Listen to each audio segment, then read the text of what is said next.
he played. Okay, He's ready to very do nice the same technique. idea. Bishop d6. He could play rook f. I was going to say rook f3 guards the bishop. Then you can go back to f5, try to get your way in. Okay, rook e3. Nice. He's accumulating some time, Danny. Yeah, that was huge for him. And now bishop e7 would allow rook takes e7 and bishop d6, and it's over. And Bacro finds it. Wow. I was just about to say finish. bishop e7 would lose, and he missed it. Fontaine goes down swinging, though. That was exciting. Nice finish, Danny. And you saw it right away. Rook e7, bishop d6. That's why you do your tactics trainers, everybody.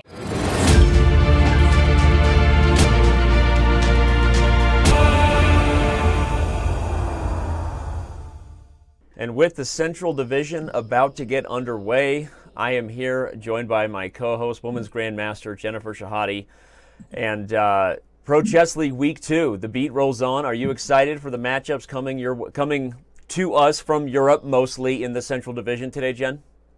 Absolutely very excited. Last week was so thrilling. Last week I was with International Master Lawrence Trent, and it's a pleasure to switch it up as always, Danny, as Lawrence is going to be hosting a later show. Yeah, he'll be joining Grandmaster Robert Hess for those of you who are currently being thrown a curveball and didn't see that we changed it up. But Jen and I are going to have the call here as a number of exciting matchups go down. If you're looking at the full slate of pairings here, you see that the Eastern Division is already completed. With probably the biggest news coming out of that division was that the Norway Gnomes elected to sit Magnus Carlsen today, Jennifer, and maybe they're regretting it right now as they suffer their first loss of the season to the Mumbai Movers.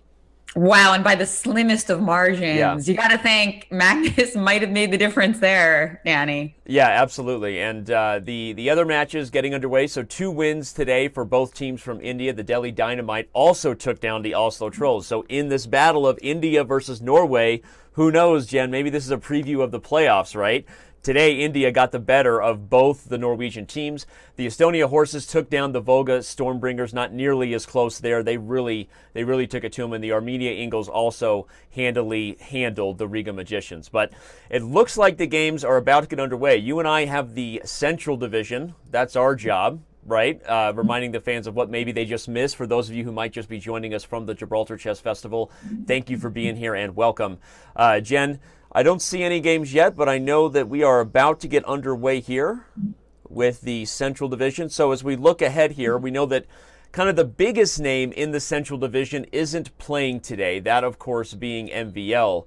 But who are you most looking forward to seeing here play today? Oh, wow. There's so many exciting matchups. I'm really looking forward to seeing the Migraines play against the Blockbusters. Even without MVL, right? It's still exciting to see the Migraines play, even without Maxime.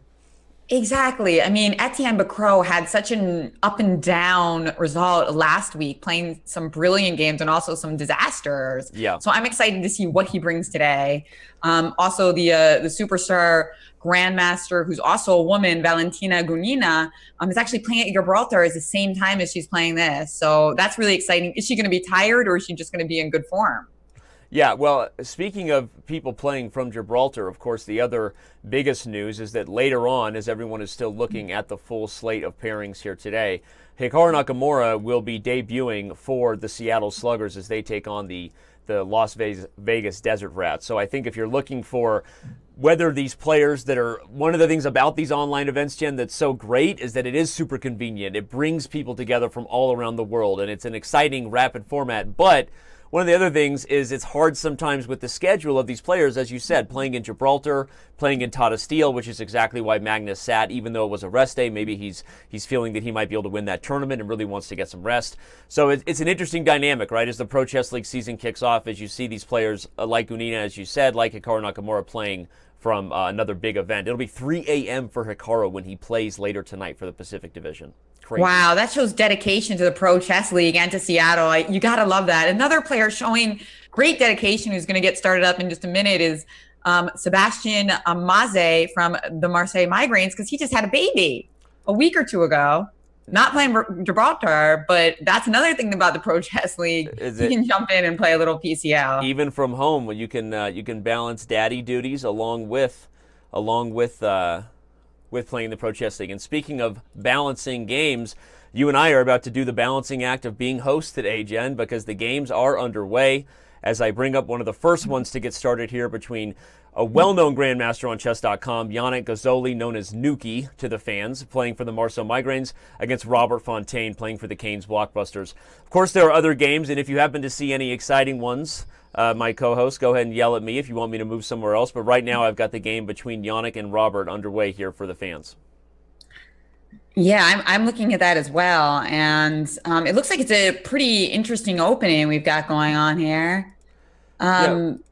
What was the opening? We missed the first few moves. I'm going to back up. It was a Slav, an exchange Slav. So usually that doesn't turn out so exciting, but there was this bishop takes f6 and g takes f6 with this unusual pawn structure. Yeah. How do you feel about this pawn structure, Danny?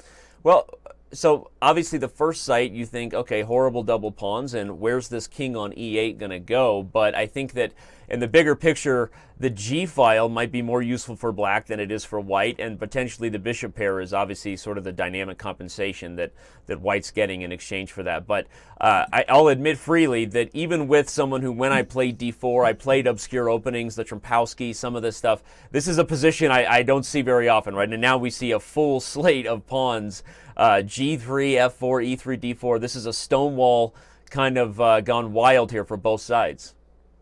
Yeah, it certainly seems like this might be easier for white to play in this type of rapid time control, right? Normal pawn structure, you know where your king's going to go. Black might be a bit more difficult, but I can't wait because I think this match is going to be really tight, Nanny. And remember that the Migraines, they were the heavy favorites last week playing against the Puffins, and the match ended up only being split. That's right. So yeah, no, I think the Migraines are, they need to make a move today, and you are absolutely right. The Central Division, of course, everyone can see the standings there. We're starting here with the Cannes Blockbusters and the Marseille Migraines. The Amsterdam Mosquitoes will take on the London Lions. Our second team from London will get underway against the mentioned Puffins. And then we have Stockholm versus our favorite team logo in the Turtles. Love that team. But let's analyze this position here, since it is probably one of the biggest matchups that's going to decide who wins between the Migraines and the Blockbusters. What's going on here? You have this voluntary king on f2, trying to prepare bringing the knight maybe to e5 at some point if you're white, but then you have to worry about f6. My instincts tell me that black is doing just fine here, and that if he can get the queen off d8 and maybe get the king out of the center, he might be able to orchestrate a plan like f6 and e5. Okay, slightly better for white still in this exact moment, I think, but overall, I guess I kind of am biased toward the bishop pair's chances in the future. Oh yeah, a lot more moves have happened since I checked in with this game, Danny, and that king on f2. I like your idea f6 e5, but is it really possible with that pawn lingering on d5? Can you really make that happen? Right. It's good. Yeah, especially good point. Because you're also weakening your own squares. I could maybe try to do knight h4 and queen h5 check. Could be tricky to actually pull it off. Yeah, absolutely. I agree. All right, well, let's leave these two top players. Maybe we'll jump over to another game. Of course, we have the other top player from the Migraines, that being Grandmaster Yevgeny Bakro, known as Baki83 here to the Chess.com fans. He is currently playing black against International Master. She did well last week, and Diamante, but I think she did well, although I admit I'm not remembering her full score. No, actually, I remember there was a game that really went awry that Robert and I were covering in the halftime show that really had problems for her, where she self-mated her king. That was the memory. I'm sorry about that. Did you see that game last week? You and Lawrence were covering it, right? Huh, that was, yeah, indeed. There were a lot of turnarounds last week, as always, in the Pro Chess League. And in this case, you got to like her opening setup now.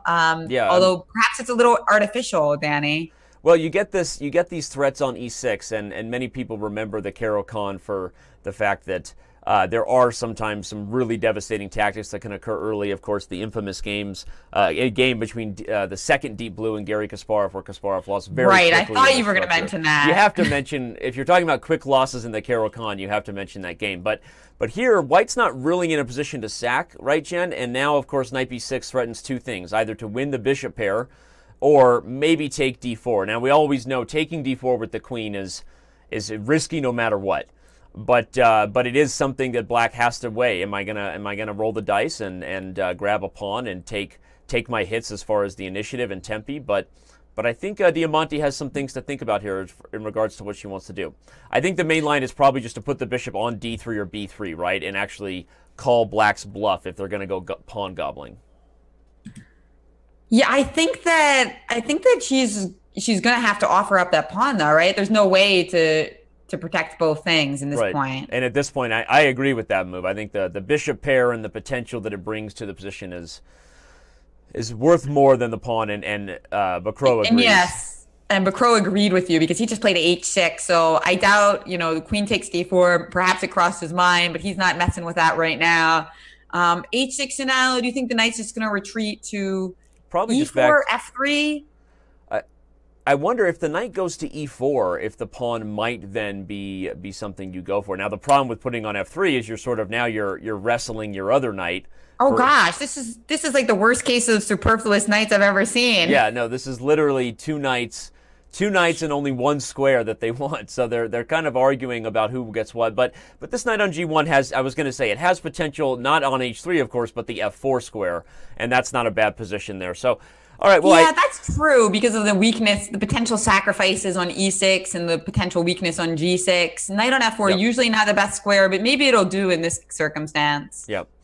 All right, well, let's move on to the board 3 here between in this match between the Migraines and the Cannes Blockbusters here as we launch into what do we have here? We have, as you said, Grandmaster Valentina Gunina, who really turned some heads last year with some impressive results toward the end of the year, and winning it was either a rapid or a blitz event, I remember, that really turned some heads amongst yeah, that was in super London teams. exactly. Yeah, so we know Gunina is a well-known commodity, and here she's playing after just finishing a game in Gibraltar, and probably a little bit better here against the new father, as you said, Sebastian Mays. So this will be a fun one here between these two. Yeah, definitely. As I mentioned, both players could potentially be tired for completely different reasons, right? No, you're right. They could be tired. Daddy was up all night with the baby, and Gunina just finished her game. But for those wondering why the scoreboard was just updated, and it actually makes me feel better because as your host trying to bring you all the games, I've been secretly struggling here to try to find the fourth game between the Migraines and the Blockbusters, but we have now been informed by the league commissioner, Greg Shahade, that there was a forfeit by the Marseille Migraines. Their board 4 is apparently missing in action. And so it's not you, it's them. It's not, Danny. for once. I've heard that many times in my life. It's not you, it's me. But in this case, it was actually true. It wasn't them. It was, well, this is a good time with all games underway for you and I to also reveal, well, something that we've been working hard on here at Chess.com is creating more and more ways that we can have exciting times as we follow the world's best chess players. We revealed some odds and an algorithm that we prepared for the specific format of our Speed Chess Championship match, Jen, that we revealed this season. But here what we've done is, in our effort right now to continue to provide the best esports coverage for the Pro Chess League we can, you see we have live odds for these matches. Now, the live odds have drastically changed already for the Migraines and the Blockbusters, which will be updated momentarily because the Migraines just had a forfeit. But those odds right there, Jan, above the actual scoreboard are how we saw these matches based on the ratings of the players, based on their results, and then running that through a tool and a system we developed, which is basically a massive amount of match simulations to predict a winning percentage for each match. So what do you think when you see that, and what does it make you think? Does this have nothing to do with the X's and O's, or does that pique your interest a little more, knowing who was favored statistically heading into the match? I love it, Danny. I mean, I think this is a wonderful feature. It allows people to, test their own knowledge and their own guesses against the math. But really, Danny, if they wanted to get the most accurate odds, they should have just gone to my fantasy picks. That's true. And gone off that. Now, did you have Hikaru picked in your fantasy? Because, or actually, according to Greg, they should do the opposite. Apparently, I did really bad in fantasy last. I was one of the worst. But this week, I actually tried. And yes, of course, I did pick Hikaru. Well, I was just going to say, because there was some debate on that as we switch back here to the analysis of the top board. The game between Gazzoli and Fontaine is heating up. Two French grandmasters playing for two different teams in France. So we'll keep an eye on this. But yeah, a lot of people weren't sure if they should pick Hikaru because of the fact that he'll be playing from 3 a.m. from Gibraltar, right? So you're kind of rolling the dice. Normally, I think Hikaru is about as rock solid as a board one pick as Magnus Carlsen in this format. But who knows this week? That might be a big roll of the dice by you there.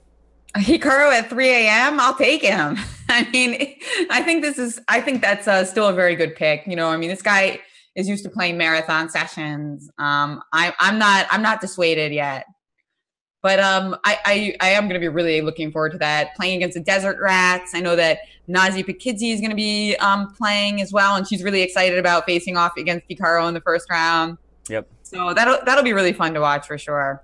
So this game But what here, happened in this game, Bacro did nip the pawn on d4. We were mentioning how dangerous that would be, and it's gone. We'll switch here, yeah. I had the Gazzoli game, which we'll pop back to in a second, but you're right. So where we left in the analysis, everybody, if you're just joining the show, thank you for being here. Welcome to all the fans on Twitch TV/chess and Chess.com TV. But so after knight h3, so interesting, Bacro decided he agreed with you, Jen, that f4 was too good of a square for the knight, decides to deny that pony, which is kind of critical. It's not only does it keep the knight on the edge of the board, but it threatens the move g4, forking the knights. So Diamante responded with knight e5, but now we see sort of the counter blows happening. g5 forced knight e5 because of the fork, and when the knight moves, suddenly this d4 pawn was undefended, and Bacro decides he's going to go pawn gobbling. So we have a very dynamic one shaping out here. Wow, what do you think of that? Is that too greedy? I still think White's initiative is real in these positions, and I'm admittedly biased toward positions where I get to attack.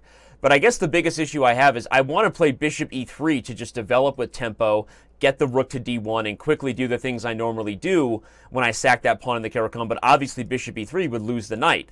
So the question, I think, is, yes, White is certainly going to have the potential for initiative, but how are we coordinating here? Is it c3 to gain a tempo on the queen? Are we just castling short? Okay, she answers the question. She's going to castle and get the other rook to d1, I think. Yeah, let's castle for sure, because also queen e4 with the idea of trading queens could be really annoying. Yeah. So castles prevents that at least. Well, actually queen e4 still could be really annoying because it hits e5. But yeah, what's interesting is he's going for this. He's going to go for queen e4, but the amount of time Black is losing, you wonder if there might even be compensation even in the endgame with, I'm just throwing out a line like queen e4, knight e4, and f4. Just strike in the center, maybe try to open up the f-file. Maybe I'm wrong, and certainly a pawn is a pawn that Bacro decided to take, but White, I still feel like White should have some way to get compensation here for the pawn. Okay, she strike. I like that idea, even if it's still me sort of reaching for compensation. Obviously, without the queens on the board, your chances of a checkmate attack are less when you've sacked a pawn. But what do you think about f4? I like this move. Oh, yeah, you got to strike before Black gets coordinated, right? Right. Once they kick that knight out of e5 and get to play like bishop d7 and queenside castle, Black would just be up a pawn.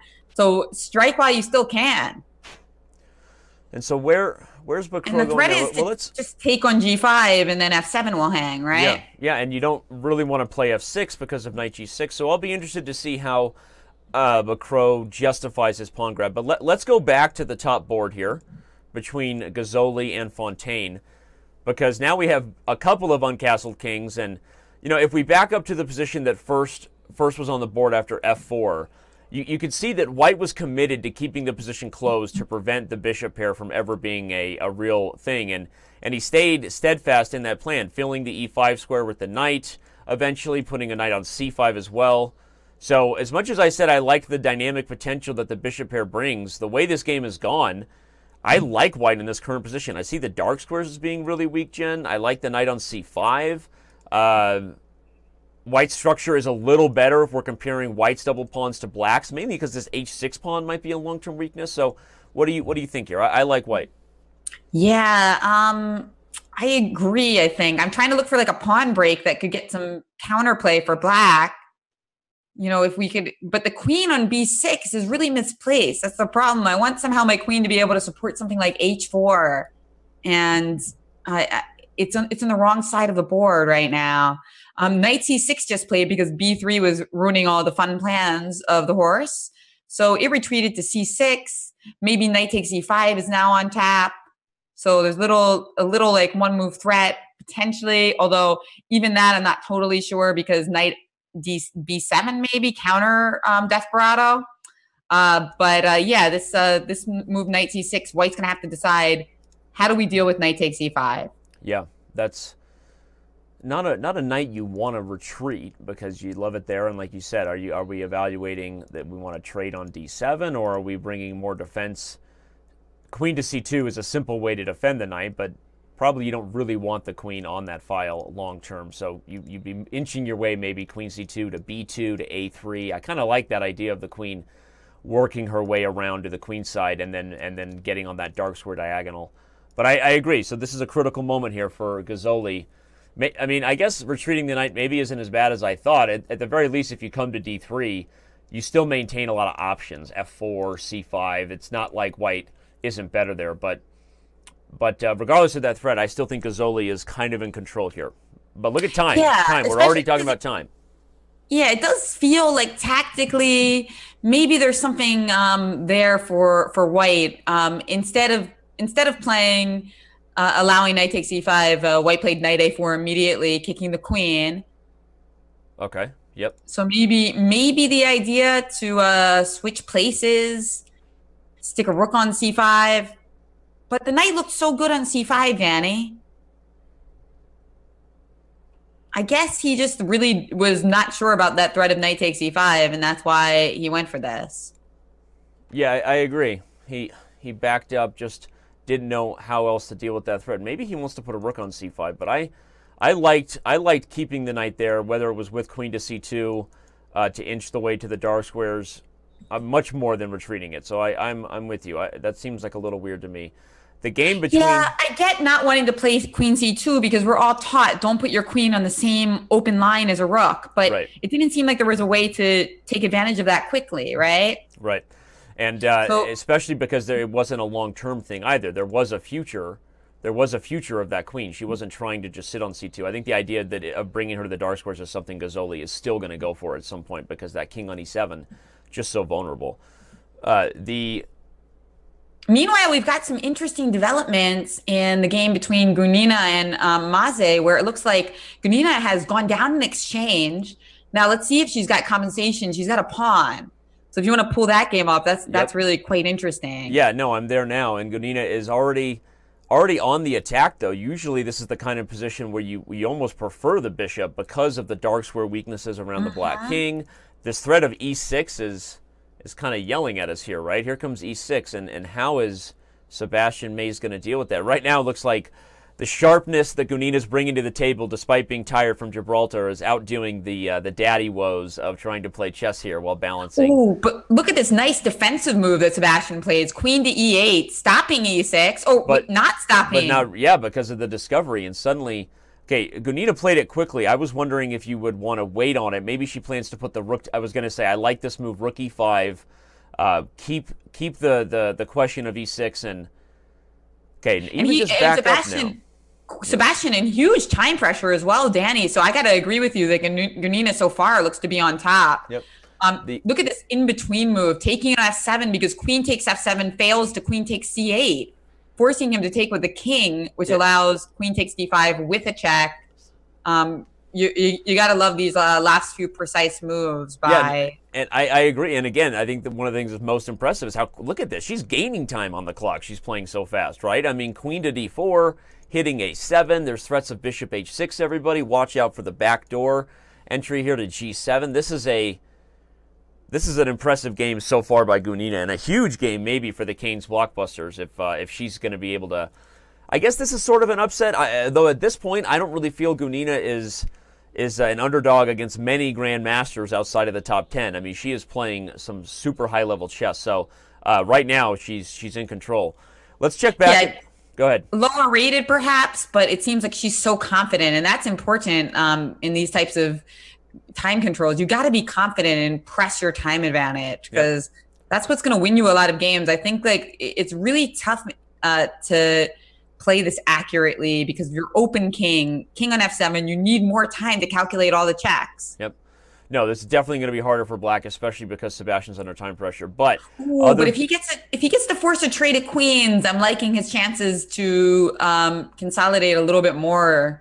Yeah, even there, I wonder if black really has any winning chances. Probably not. But to draw. Right. I was just going to say some of our bigger names in the Central Division that we'll be covering today are underway, including one of the biggest names of all, that being Gawain Jones, playing for the London Towers. He is already taking on one of the famous Puffins brothers. I say famous because of their amazing entertainment. So we have Verd Note, that is Gawain Jones, taking on Thorfinson. We also have, let's open up some of these other games that we'll come back here to the matchup between the Migraines and the Blockbusters. But we also have, let's see here, we have International Master Peter Roberson taking on Johan Hartson. Stop me whenever you're ready if you have a game that piques your interest. I'm just going to open a few more boards. We've also got, who do we have here? Also for the Puffins, International Master Gunnarsson versus Amit Gashi for the Towers. So, I'm not seeing any fireworks yet on any of these boards that's making me stop. So I'm just kind of rolling through. Remember, fans, if you want to follow any of these teams more closely than Jen or I will, if you're watching at Chess TV, there are actually buttons right under the player. Click on any button, follow your favorite team. You will instantly be taken to the live chess server, and all of those games will pop up. If you're on Twitch, of course, you can also just log on to Chess.com and do the same. And so, again, if any of these games are underway and you want us to go there, please feel free to log into Chess.com and play Guess the Move and do your own thing. Jen, where do we want to go? Let's check on the top board here, I think. The top And by board. the way, for you guys watching on both Chess.com and Twitch, I am keeping an eye on that chat. So keep your comments and your questions coming. We do have a comment from Marignon who says that it's Gunina with the goo. Okay, Gunina. Goo. As in goo, like hair goo, or yeah. Like, you're the dad of lots of young children. I'm sure yes. You know goo. I know goo very well. Goo is one of my least favorite things. Stickiness is the bane of my existence. But yes. And yeah, we've got a lot of celebrities in the chat. I see that the Hammer has joined the chat and he's rooting on a kind of a random assortment of grandmasters. I'm sure they're actually his friends, but from different teams, Jones, Maze, and Thorfinson. So, shout out to Sella Bethel there, rocking the Golden Rook. That means he's a 6-month subscriber. Thanks to all of our subs, all the support we have on Twitch TV, and all of our premium members on Chess.com. I am also now following the chat. Shout out to Chess Bay and everybody else who's with us. So, all right, well, let's talk about this game here between Thorfinson and Jones, because right now Thorfinson is holding his own, and that's really, the Puffins to me are like the Central Division Minnesota Blizzard, Jen, in the sense that they present a very balanced lineup. You don't have a lot of super GM action, right? I don't even know if they have anybody north of 2650 or 2700 on the top boards, but last week we saw the Minnesota Blizzard upset the St. Louis Archbishops with a very balanced lineup. So I'm curious if Thorfinson can hold his own here against Gawain Jones. And speaking of balanced lineups, the Puffins almost defeated the Migraines, and they ended up actually drawing that match where they were certainly the underdogs. So definitely good points, Danny. And here we see that Thorfinson has just played the move knight e4, and of course we expect Gawain Jones to guard that dragon bishop with his life. In this case, kind of like a hedgehog bishop, but it doesn't matter what you call it. It's an important bishop for defensive purposes and also maybe later for aggressive purposes. Yeah. You see that if it weren't for that bishop, White would have 4 pieces aiming at the king side, as well as the pawn getting ready to go with h5. And look at this strike back by you prophesized that at some point this bishop would not just be a defensive piece, but an aggressive one. And Jones decides he's tired of waiting for that day. He plays e5. What's going to happen here, everybody, is probably Thorfinson is forced to capture due to the threat of e4. I don't really think White can afford to allow that. So after takes, knight takes, what Black is giving here is compensation in the form of an isolated d5 pawn, but opening up the position aggressively for the bishops on g7 and b7. And something about the position opening up, given that Thorfinson has committed this move h4, Jen, makes me really like Jones's decision. I like this strike of e5 just because I have this feeling the position opens up and suddenly White's dark squares become a problem. And maybe I'm jumping the gun or biasly favoring the guy who I know is a stronger player in Gawain Jones. But what do you think?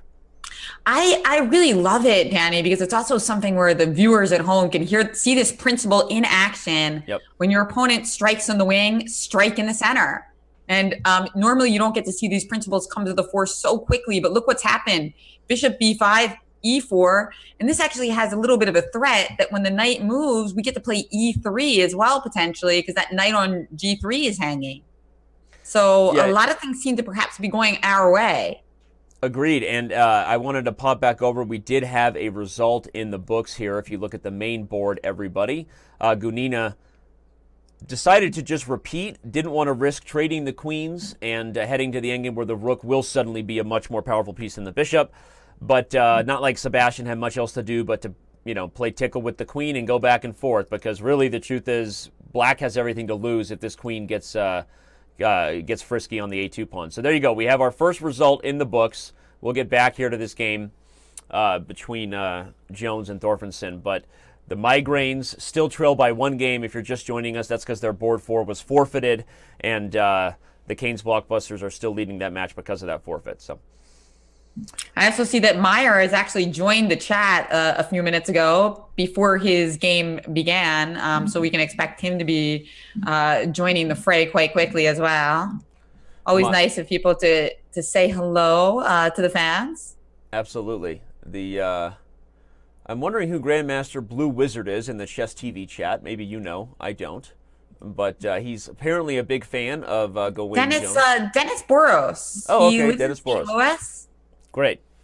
Yeah, so welcome to the show, Dennis. We're always glad to have you.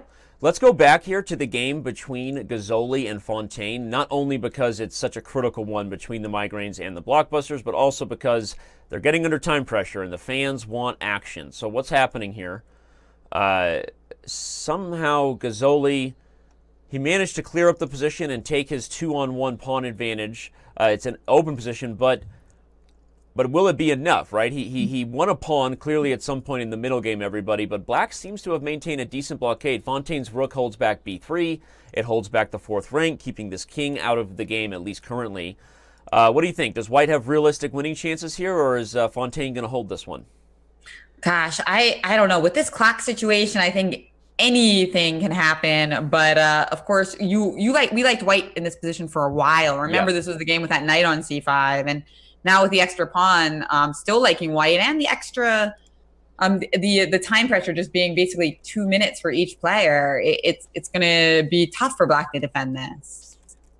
So I think it's almost 50-50, but I'm going to go for white. What would you say, Danny? Yeah, no, I think the big question you have to decide here is how badly do you want to rid this rook on the 4th rank so your king might enter either to d4 or f4. The question is it worth a move like rook c4 at some point, offering the rook trade just to make sure you have an entryway for your king, because that does ruin the pawn structure.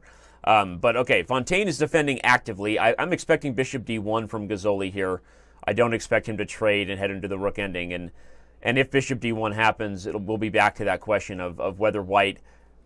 So the other idea of cutting off the 4th rank is the bishop on d1. If that rook came back to c3 to guard b3, could maybe come to e2 and c4. So it's sort of a slow unwinding, but if white can cut off the 4th rank, everybody, the reason I'm harping on this is because that's really where white's winning chances are going to come, is with the active king. And just as I say that, Gazzoli proves me wrong and decides he has better winning chances in the rook ending. I'm surprised by that.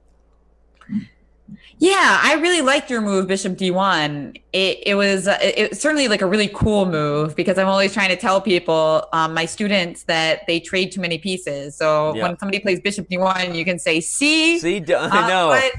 Don't you hate when the players deny us instructive moments as teachers? It drives me crazy. Exactly. But maybe this is just good because, those 2 pawns, he's making a passed pawn with, he's going to play b4, b5, and a6. And that could be... Or b6 perhaps, with the entry point on c7 and the constant watching of a6. Yeah, you're right. Very, very dangerous idea. I think as title players ourselves who've played a lot of endings, you're always a little biased against heading into the rook ending because you just feel like you're improving your opponent's defensive chances. And indeed, black does have an eye on the e-pawn. And here, I was going to say, and here comes rook h1, because you are giving black that counterplay. So even with what we highlighted about the pluses of Gazzoli's decision, I'm still going to maintain I'm not sure that was my favorite approach. But I guess the big problem now is if black has to play king c7, Jen, white's going to play rook b6. And here it comes. Yeah, Fontaine does it Gazzoli plays it instantly. We're going to have a race here. Will Black get enough counterplay on the king side before White just wins with these extra pawns? That pawn is just, that's the nice thing about having the pawn a little bit further advanced on A5, because now when we play B5 and A6, we're just so close to a home run. And don't forget about that E pawn as well, Danny. So there's just like multiple princesses to guard here. Yeah, yeah, a lot of potential new babies. It's a girl, as our friend Yasser Sarawan would say. But yeah, shout out to Yaz as always. Yep, we got to get Yaz. Yaz will be doing more and more commentary for Chess.com. I can tell you that without talking about the specific events. So we're having a lot of fun getting him involved with some esports chess, online chess commentary.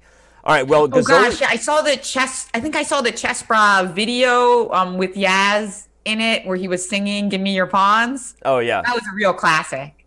Yeah, no. Oh, you gotta watch that, Danny. I think I saw that one. I don't catch all their highlights, but it's usually a lot of fans are clipping great moments whenever Yaz is on the show. So, okay, it's very catchy. I would sing it, but I don't want us to plummet our viewership. So, yeah. Oh, me too. I have to hold back singing all the time because that's how I lose viewers. But all right, okay. With the live odds updated, we see that even with the forfeit by the Marcel Migraines on board for everybody, according to our match simulation, based again on the ratings coming in, the results of the players, and the way we kind of build a formula that calculates it, this is still a very even match, still very, very close. The actual score is there below the odds, but it looks like we can see why, part of the reason why the Migraines are favored, because it looks like Gazzoli's about to get this win. Here the E-Pawn has indeed become a lady, and it's over. Nuki strikes, and the Migraines have evened the score.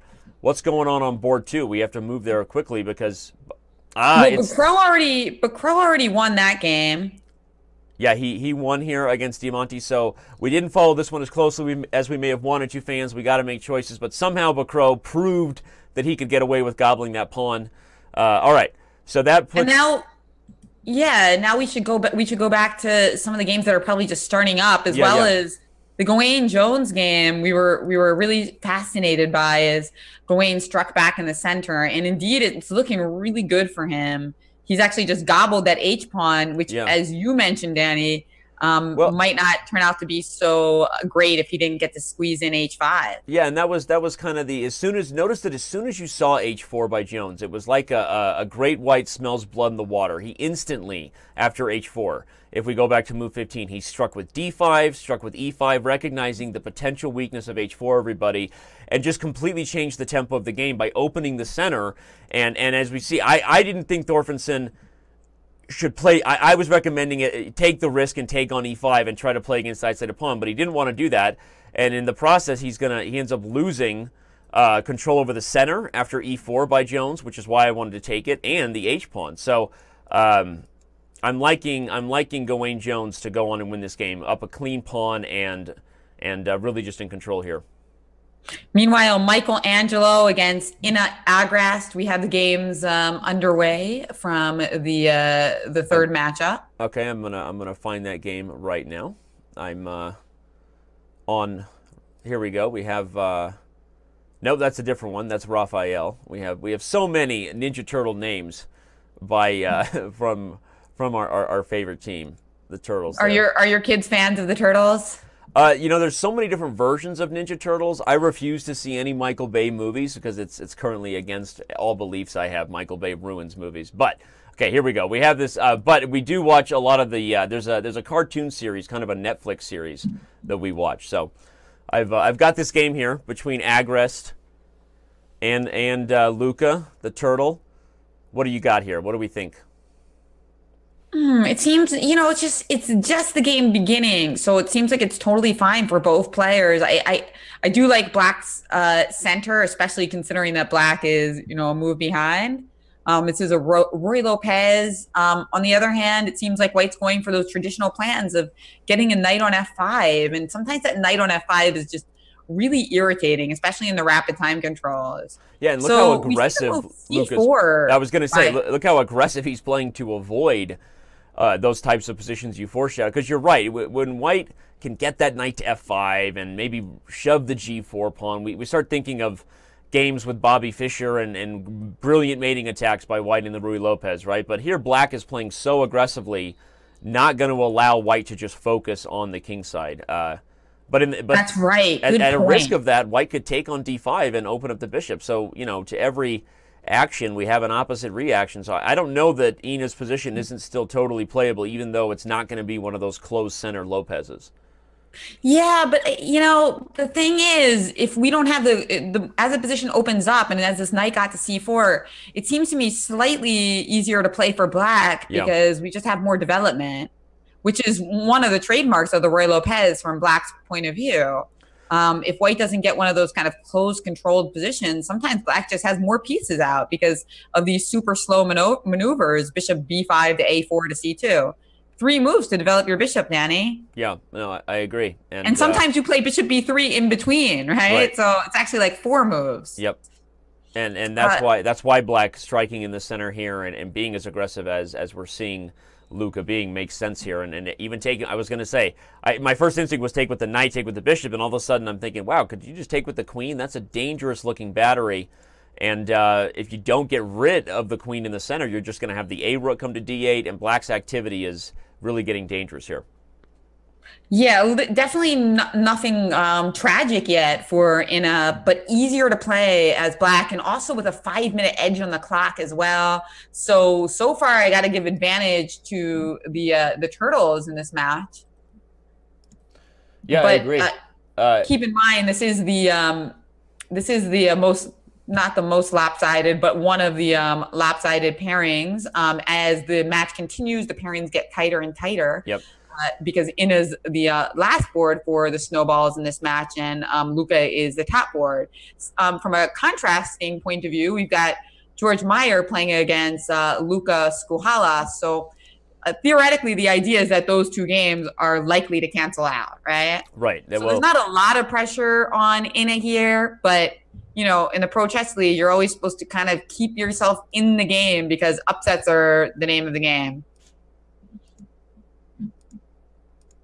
Yeah, absolutely. I'm pulling up that game, as you said, between Georg Meyer and the other Luca, the other Luca. No, and even with the mismatch, you tend to always think Georg Meyer is favored against most people he plays chess against. But even with the mismatch, this position is becoming a really, really crazy one. Is he about to give up a draw? I think he might have to, Danny, because isn't he just down a piece? Mm-hmm. He's down a piece, and there's no real way to continue the attack. I don't see it. Knight f3 check, king g2. I mean, how can you can't play this position down a piece, so you're going to have to take the draw, especially because, if anybody has immediate threats to improve their position, you start to think it's white. The queen could come out to f4, which would both attack and defend. This knight on c2 will come to e3. So, white is a couple moves away from defending everything. So I expect Meyer, on that note we were saying, I expect Meyer to take a draw here despite being favored and despite it being one of those matchups where you think Meyer needs to get these wins. This is a huge game, but for a 2,700 Grandmaster to give up a draw to a 2,100 would be a big problem. Well done by the Turtles. Speaking of like team spirit of teams like the Minnesota Blizzard or the Puffins, this is the type of team, where you got all these friends playing on the same team, and it really does raise the level and increase the chances of upsets, Danny. Yeah, team spirit counts. I think we're going to see a draw happen live as we cover it. One thing to note, of course, the Cannes Blockbusters have already been overtaken by the Marseille Migraines in that first round, despite receiving a forfeit win. The second games are already underway. We'll check back in with that match for those who've been with us the whole time. But one thing I'm surprised about is we see the London Towers. They're up 2-1 against the Reykjavik Puffins, and that's before Gawain Jones has finished the game he's about to win. So this is a game that looks like the Towers are about to jump out to a big result here in the first series of matches with a 3-1 win, because I think, isn't Jones just mating? It looks to me like black is just mating white here with the move like f3. And how do we stop God, yeah, this looks kaput. I mean, we can also play queen G2 and queen F3 check. We're winning F2. It's a disaster for white. And in fact, queen G2 check did happen. Now, if queen F3 check, now when you go back to F1, we could play H2 and we're just queening another pawn. I mean, we're not sorry, we're not queening another pawn. We're making another queen. Instead, king D2, allowing checkmate on the board with queen D3 check. Nice little epaulette mate. Yeah, no, that was a very nice little finish. Probably one of our highlights so far was this really nice attacking game by Jones. So there you have it. The Towers have jumped out with a big result, 3-1. All the games are started, Jen. So this is when we know as hosts it gets a little overwhelming because we could go anywhere. Here's the next game being played by Yevgeny Bakro taking on Valentina Gunina. Of course, we've got Yannick Gazzoli taking on Maxime Lagarde. So we can go wherever we want to go. Yeah. Where would we like to take this beautiful part of the program? You mentioned Gunina and Bakro. Let's take a look at two of our biggest stars of the day. I agree. I like that idea. Where do we have that game? Here we go. I see this is another Carol Khan with... Yeah, Bakro has played a Carol Khan now on both sides, right, as white and as black. But Gunina in a much different Carol Khan, super solid position by black, but not one where she's going to be winning a pawn out of the opening. Again, look at the time. It's no coincidence Gunina made a name for herself, probably with the biggest splash being when she won that Blitz tournament over so many Grandmasters. And here, look at the time. She's playing faster than all of her opponents, and that last game was hers to win. And here she's doing very well as black so far. Yeah, that's a big thing about confidence. You know, that's why confidence is so important in rapid and blitz. You don't want to get behind on the clock because it leads to huge disasters. But I got to tell you, Danny, I'm pretty impressed by the time management of most players in the Pro Chess League. I think perhaps experience from last year and just the tips of their teammates. You don't see people getting down to the last seconds as much as you might expect. And you know, kudos to the players. They're just playing fantastically, considering the time constraints and the pressure. And I love this move F5, not just because it challenges E4 everybody, but there's a small trap here that I'm sure Bakro won't miss. But the real threat is F4, right? Ooh. So if white makes a move to defend, let's say, the F2 pawn, you're worried about the rook and bishop meeting for a date on F2, so you play rook D2. All of a sudden, the F4 shot comes in, and this bishop on G5 may be running out of squares very quickly. So I like this move. Although we do have E7 for the moment, so it's not totally dead yet. Yes. Yeah, no, you're right. That's actually a key point, and probably why white is doing okay because of the rerouting opportunity here to the queen side. Okay, so we'll see how Bakro handles this move, F5 by Gunina. As we said, there's a lot of other games going on as well. Let's go back. Let's check on Ina taking on one of the legendary turtles here. Yeah, Michelangelo versus Ina Agrest, and we saw that. I thought I liked her position less the last time I looked at it. Now it's an endgame, and I guess black has this kind of like nice center control. Yeah, and you got the C file, I guess, hitting the C3 pawn, which makes you think that probably black is still in control a little bit here, but yeah, I agree. It seems that from the position we saw where black's activity was really getting dangerous here at least the queen's off the board. But look at the time, right? I mean, at this point, that's got to be probably the biggest advantage black has, is that Ina is finding herself under some serious time pressure. Now, Evgeny Agrest is also playing for the Snowballs, and we've got his game underway against Raphael, the favorite turtle. Mate Sebenik is playing as white. This position is really interesting, actually, Danny. So let's move on to that. I'm trying to find where the move D6 was just played by Raphael. What a move! Opening up the line of the bishop on C4 and the queen on B3. We want to try to play knight G5, which is going to put overwhelming pressure on F7. Meanwhile, taking on D6 allows rook to D1. I'm trying to find that game. Sorry, there's about 20 games going right now. Chess.com handles are Raphael, just Raphael like the turtle, and Easterga. Yeah, I have all the games open, and for some reason I'm just not seeing it. So sorry about that. Oh yeah, Second, no everybody. worries. We There's so have many games going on at once. But yeah, Raphael playing with white. all right. Well then, oh, that's why, because I already had the game open. Silly me. Ah, I'm sorry about that. There we go. All right. So back to the line you were saying. it has occurred, by the way, Danny. That Rook exact line you were D1, talking about. Yeah. Okay. I see now. Rook D1, and now that forced Evgeny to take on E4 because otherwise the bishop on D6 was hanging. So D6, bishop D6, Rook D1 takes on E4, and now we've sacrificed a pawn. But look at that overwhelming pressure on F7. How are you going to deal with that? You could play Rook C7, I guess, but I mean, can we just take on C7 then, or is there something better? I mean, I feel like this A7, sorry. position is just overwhelming for white. So Yevgeny, unfortunately, really up against the wall here, down double on time. I mean, I look at F7 hanging. I see the pin on D6. I might even go pawn gobbling. Can I just go take A7 here if I'm white and just like a thief in the night, grab the pawn and run? I feel like white is really in control here.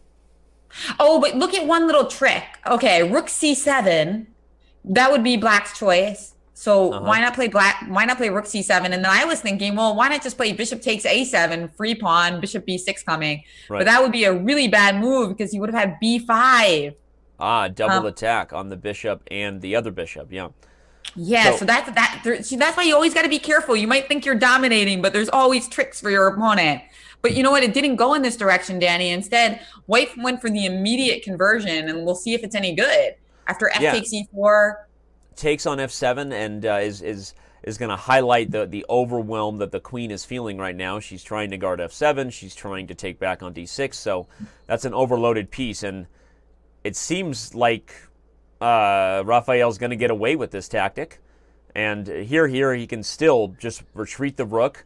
Probably one of the biggest issues in black's position is also that this knight is really, really stuck. For example, if this rook even just comes back to D1, you can't get this knight back in the game as quickly as you'd like because a move like knight C7 is met by bishop C5, skewering the queen and the rook. So it's a position where you feel like white is a power move away from just taking this one home. I expect great point, Danny. I mean, just sometimes you just got to step back and say the position is totally balanced in most ways, but that bishop on E3 and that knight A6, what a power imbalance there. Yeah, and of course, absolutely. there's also one other thing in White's favor that for the moment we have this pin going where the rook on F7 is totally tied down. But yeah, this looks really good for the turtles. That Yeah. would be fantastic news for the turtles as they already got that one draw. Remember? Yeah, I mean the draw. If you're just joining us, probably one of the biggest upsets of the day so far was that Georg Meyer dropped a draw on board 1 against the 2100 rated board 4 for the turtles. And with Yevgeny Agres really under the gun here, you look to his daughter's game, and Ina is also under pressure and finding herself with not much time on the clock to go with it. So, though she's still defending the position. I mean, she's worse, right? The c-pawn is a problem, and black's pieces are very well coordinated, but she has defended this one for a while. We'll see if she can keep doing it, right? I like this move knight h4, Jen. It's coming to f5 and to e3 to hit the rook on d5. So maybe she can still have a holding chance so that both the Agres family don't suffer defeats here in round 1. Right, and that would keep some symmetry with the both board fours holding a draw against the player that we would expect them to lose against in most cases. Right. So yeah, that would be nice, keeping this match close. We always like the close matches, and we do have one lopsided score in the early rounds with the London Towers getting off to that early lead against the Puffins. Yeah, that's been our biggest swing so far. The Puffins are under the gun right now, falling down 3-1 to start. The second round of games is underway in that matchup, of course, so we can bring that up if we'd like, and see who we want to follow there. We also have more the games that we were originally following between the Migraines and the Blockbusters are also underway. So as Ina tries to hold this one, where should we take? You want to check in on Gawain Jones again? Let's do that. His his game. Who is Gawain playing in round 2? I'm pulling that game up. Why is it not? Is that? You know what? Maybe The they haven't game's not. started. Oh, they haven't actually started. Okay, so Okay. that's why. Yeah, so we were both trying to find a game that didn't exist. So Yeah. let's Right. let's Okay. jump back to So this game between Raphael and Yevgeny Agris, because it looks like there could be some instructive moments coming, because White has managed to maintain this bind. The queen is so dominant on d5, the rook on d6, this knight on a6 is still completely out of play. I don't know why White can't just gobble the a7 pawn, but I guess there's no need, right? White's just not in a rush. You could play a move like h3 for prophylactic reasons, give the king some space. Black is really under the gun here. yeah. But you're right. We are always thinking about taking that pawn. Yeah, why not, right? Let's go get the pawn. Maybe you're worried at this point, if you take it, that Black can finally play knight to c7 and the queen has to choose. Do I defend the rook on d6 or keep the pin on f7? And obviously you'd have to defend the rook. So that's probably why he didn't. And Yeah. now rook e6, I guess, makes sense there. Yeah, I guess you're right because that queen on d5 is such a beautiful square for the Yeah. rook. So maybe he just wants to keep that configuration.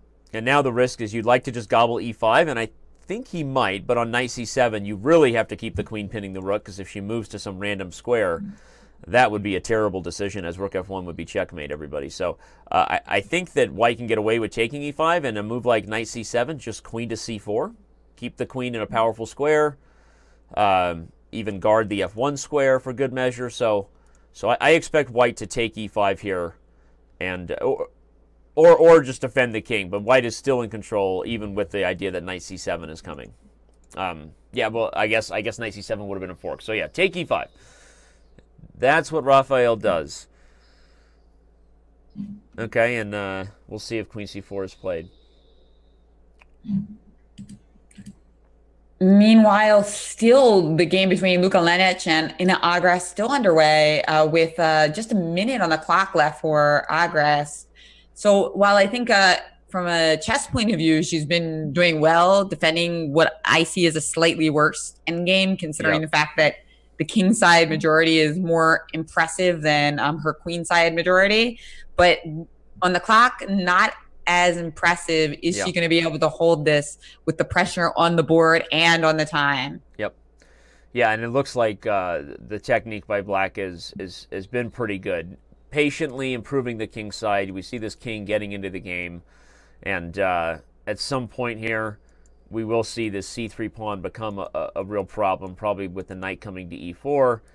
So with the time and the position, it seems like this is going to be really hard for Ina to hold. But we talked about big time disadvantages and one particular player who's managing herself very well. Let's jump over to the game between Valentina Gunina and Bacro, because once again, she's up a massive amount of time here with what's going on in her position. She's also, I like Black's position. I like the pawn on d4 because I think it's extra, isn't it? But currently, we can take it. It is White's move. Right.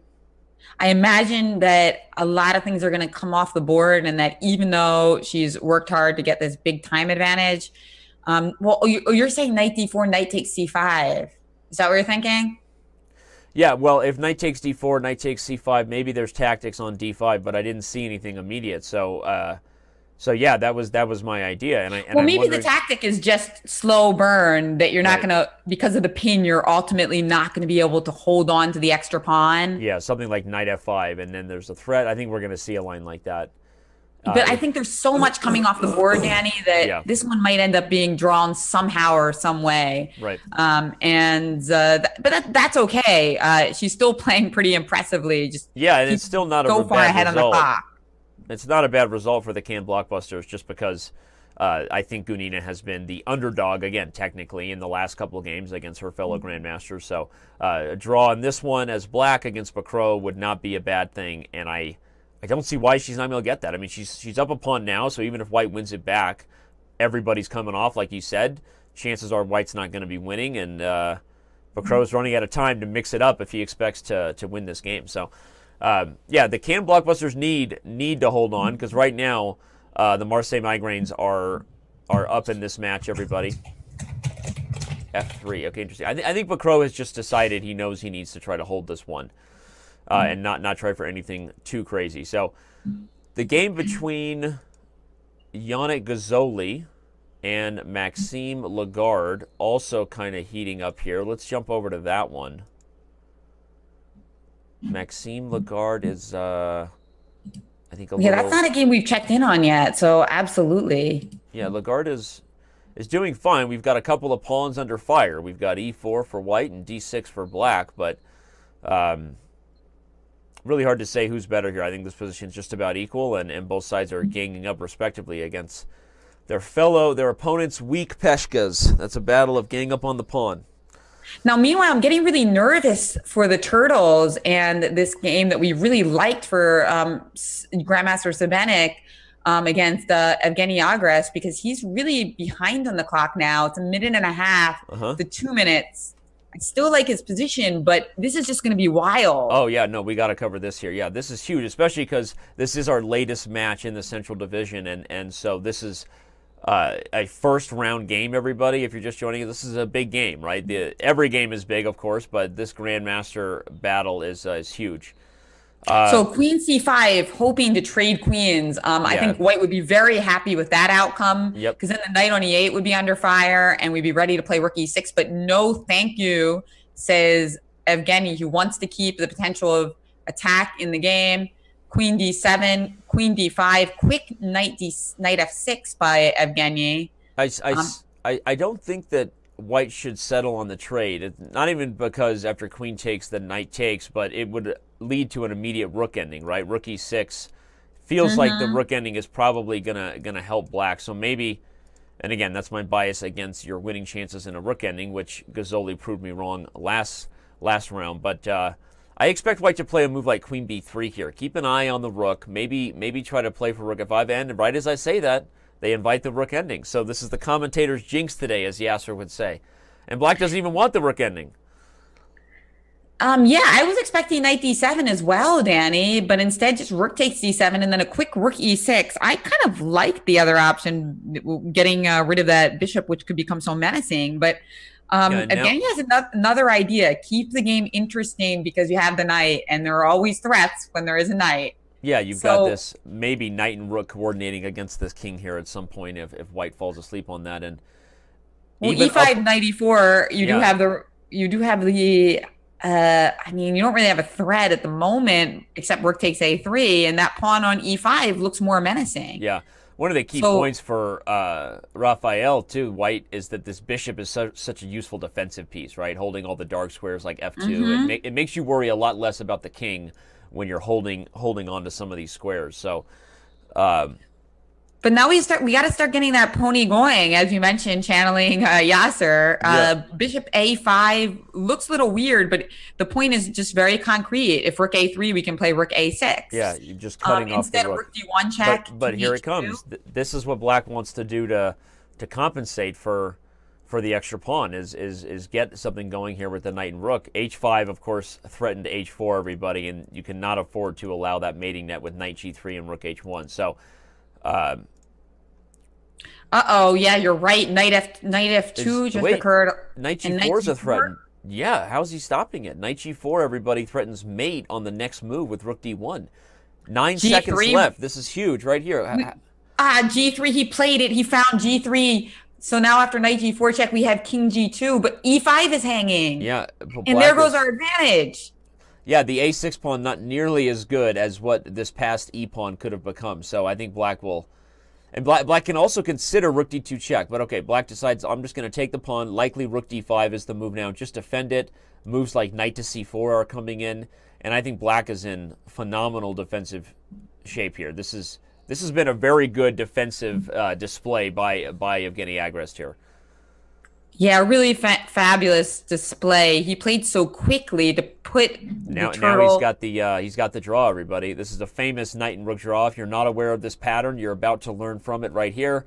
That's a clippable moment. Maybe somebody can share this on the web for us, because that's why you know your patterns, everybody. When you recognize how the pieces can work together, a grandmaster doesn't miss that idea where the knight naturally both checks and then comes back, always checking and defending the rook at the same time. So And if white really wants to avoid it, Danny, they could play king g1, knight f3 check, king h1, That's right. And and then you just get checkmated as white. I've considered doing such things before, but not even I would go that far. So there you go.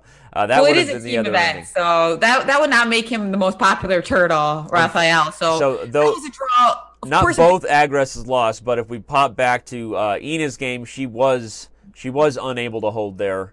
So that puts the turtles still in a pretty good position here, with winning that game. But really impressive defensive skills. I've got to give a huge credit to Evgeny Agras there, who looked like he was going down and saved the day. Yep. Meanwhile, the game that we were trying to pull up earlier has actually started. Gawain Jones playing against John Victor Gunnarsson from the Puffins. And let's take a look at that game. Heading there right now. The game here between Gawain Jones and Gunnarsson is underway. One of my favorite usernames there, Morpheus, spelt with an F. Love it. All right, so what do we got here? We got a Reddy, an Anderson. You got whatever you call this opening. It's a little weird, but right up Gawain Jones's alley. White is aggressively playing on the queen side. And didn't he fianchetto both bishops in the last game as black? So Gawain likes himself a double fianchetto game, apparently. Well, the fianchetto is the best place for the bishop, right, Danny? Yep. The longest diagonal on the board. So if you can do it comfortably, why not? These openings are just becoming so popular in blitz and rapid plays. Players realize, why not get out of theory and just put your pieces on good squares in a time control where the most important thing is to play good moves fast, not to play perfect moves slowly. No, it's a great point, and it's one of the things that I think separates the better rapid and blitz players from the mere mortals is their understanding of managing the clock. Putting pressure on your opponent is just as important often as playing the absolute best move from an X's and O's perspective. So shout out to everybody active in the chat. I see Funmaster Mike, Chess Bay, Grandmaster Young Love the Camera, still both chats, both on Twitch and Chess.com TV, pretty active. Thank you everybody for being here, and we hope you're enjoying the Central Division coverage. So let us know if you have any questions. Jen and I will try to keep an eye on it. All right, where do we go next? Well, I do have one chatter, Chess Weekly, who says that his claim to fame is beating you, Danny. Oh, yeah. Really? Okay. Do we have proof, or are we just going with it? Yeah, we require proof. We require proof. No, get it in. You've got a couple not because more hours. I don't believe it didn't happen. Not because I don't believe it didn't happen. I believe fully. I lose chess games for a living. That's literally what I do. But who knows? All right. So let's jump over here to this other one. Johan Hartson versus Keith Arkell in the battle between the Puffins and the Towers, because these lower board matchups don't always get our attention immediately. But this is a really kind of weird game here. I wanted to come here because it's kind of crazy and unbalanced. I think that White is just going to punch d5 through and get nasty in the center. Who knows? What do you think of this position? Oh yeah, this one's really exciting. But I look at it and I look at Black's king and I'm like saying, oh, this is very exciting for White. The knight just popped into b6. Yeah, the biggest issue I think for Black is maybe this queen is even going to come under some issues here. The b5 square seems useful and immediately no way to punish it if you're White. But I look at the position of the queen, kind of precarious. But maybe she gets out of it by playing a move like d6, try to undermine the protection of this knight on b6. If the pawn takes it, then obviously the knight has problems. So it's okay. But if I'm White here, I want to play moves, bring the queen up, maybe get my rook to the a file, or maybe even queen a1. What if I just slide the queen over and offer a trade so that both my rooks can get going on the queen side here? Just throwing out ideas here, but e6, an interesting move. That is a weakness on the dark squares waiting to happen over here. Maybe Black can defend it because White doesn't have a dark square bishop himself, but queen d2 and queen c1 both looked like moves that could have been really, really problematic for Black. Okay, White didn't go for that. We'll see. We'll see what the intention is of queen b3. Meanwhile, we still got some games going on from the match between the Mosquitoes and the Lions. Okay. that's a match we haven't been looking at Yeah, we quite as haven't. We closely. haven't. Kind of like sandwich in the middle. We somehow end up looking at the ones that start and the ones that end a little bit more. Yep. But Yep. stay with us. If there's any games you guys particularly want us to focus on, let us know in the chat because it gets a lot of votes. We might go for it. Yeah, and I'm loading up those games right now, everybody. As you can see here on our main board, the analysis board, still focused on the game with Grandmaster Keith Arkell. But here we go. We've got. Let's go to this game here. One of the most well-known players for the Lions, Justin Tan, versus Grandmaster David Klein of the Mosquitoes. Let's check out this one because it looks like it's about to end with a crazy queen going nuts against the White King. Yeah, this is going to be, yeah, okay, just resigns. I guess I brought the commentator's curse to David Klein because he just falls, which is an upset in terms of title. In terms of rating, you can see, everybody, that Justin Tan is a very strong player. But in terms of title, David Klein just drops a game as a Grandmaster to his International Master opponent. That's a huge win for the London Lions. Amazing indeed. And we went into this with a 2.5, 1.5. That was the score between the Mosquitoes and the Lions in the first match. I mean the first round rather. So this is really looking good for London now. We'll have to see if this match gets closer. As we enter the midway point, Danny, which do you think is going to be our buzzer beater today? Right now, the towers are doing work, as we said, so I'm not expecting that match to be super close. And I kind of agree with our pre-match statistics that the Marseille Migraines are favored against the Cannes Blockbusters. But so I guess on that note, I mean, maybe it'll be this matchup between the Lions and the Mosquitoes. But I don't know. A good question. If we go to the full. But we've got to. Speaking of the buzzer, Sebastian Maze against Madame DD is underway with 1.5 minutes left for Sebastian and even less for his opponent. So let's slide over to that game. Yeah, let's do it. And that's huge. I mean, this is the Blockbusters versus the Migraines. It's 2.5 right now. We see that Gunina's playing great. Obviously, Bacro and Maze both on the team for the Migraines. Some really heavy hitters there. So I think this one's going to be super close, just like last week was. Yeah, Diamante is in a better position than she was in the last game against Bacro toward the end, but still only 20 seconds here. So you gotta think this is Sebastian's game to win. Yeah. So what's going on here? That looks like she's clipping all these pawns and.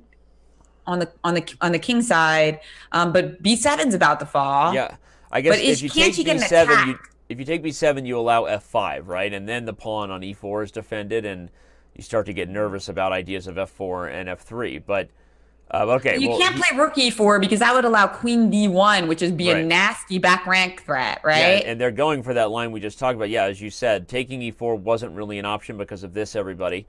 But with the line I highlighted that B7 capture would be met by F5, I like Diamante's chances here from a practical perspective. She's on the attack against the king, but how do we get those pawns rolling? Totally agree. From a practical point of view, I love her position, except the clock is another element of practical play. Yep, exactly. Yeah, and maybe now Bishop D5. Okay, she plays Bishop it quickly. D5. I like that move. But C4, that's a good move because now. No, but I was going to say no. Queen C4 oh, it's check. It's check. No. Oh, she overloaded the queen, no. but it falls with a blunder under time pressure. Everybody, that's a heartbreaking one right there. Yeah, I mean, the idea, everybody, is the queen was overloaded to the rook, but Diamante forgets that the bishop is captured with check, and that's going to cost her the game here. Yeah, that was a brutal one because at first it looks, bishop takes c4, great move, and then it's like, uh-oh. Yeah. Yeah, no, the tactics under time pressure, how some of these matches are decided. That's why. That's right, and I was talking earlier about how in general you don't see as much of that as you might expect, right? Because these players do manage their time pretty well, but of course there's always exceptions. Yep. Well, that's going to be a big loss here. For the Cannes Blockbusters. The Marseille Migraines are are looking, and they just jumped out again, getting another win. So they're up 4-3 currently, and they're about to go up another point as soon as Sebastian takes care of business here. That's a nice move. Queen takes f4. Pointing out the back rank is a problem for black because of threats of checkmate. So he's down to 10 seconds, though. So let's stay here in case we get another crazy blunder moment, right? You never know. Because when players are living on the increment, anything could happen. Yeah, we were kind of lucky to catch that one, right? Yeah, well, okay, now it's going to be the light squares that tell the story. I don't think this is a position where white almost can't blunder. Yeah, and Diamante decides that she's just going to throw in the towel. So, all right, that's going to be a 5-3 lead currently for Marseille over Cannes, and that continues to have them in the driver's seat. So, where do we go from here? So many options. Let's go to the Grandmaster on Grandmaster action, because after playing board 4 and giving up a draw, Georg Meyer has a chance to redeem himself here by taking on one of the top players, Grandmaster Raphael, as we know, as his username is known, and we have the Ninja Turtles. They're not. It's not the Ninja Turtles logo. Don't sue us, whoever owns that. Okay, this is our own logo. Don't worry.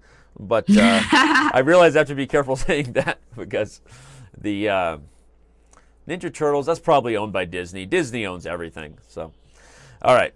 What do we got here? This is a game where both sides are playing really fast, already pieces off the board, but still more than 13 minutes for each of them. Knight A4, that knight's kind of trying to come to C5. Can't blame him for that idea. Yep. Knight C5 looks like what are you going to do after Knight C5?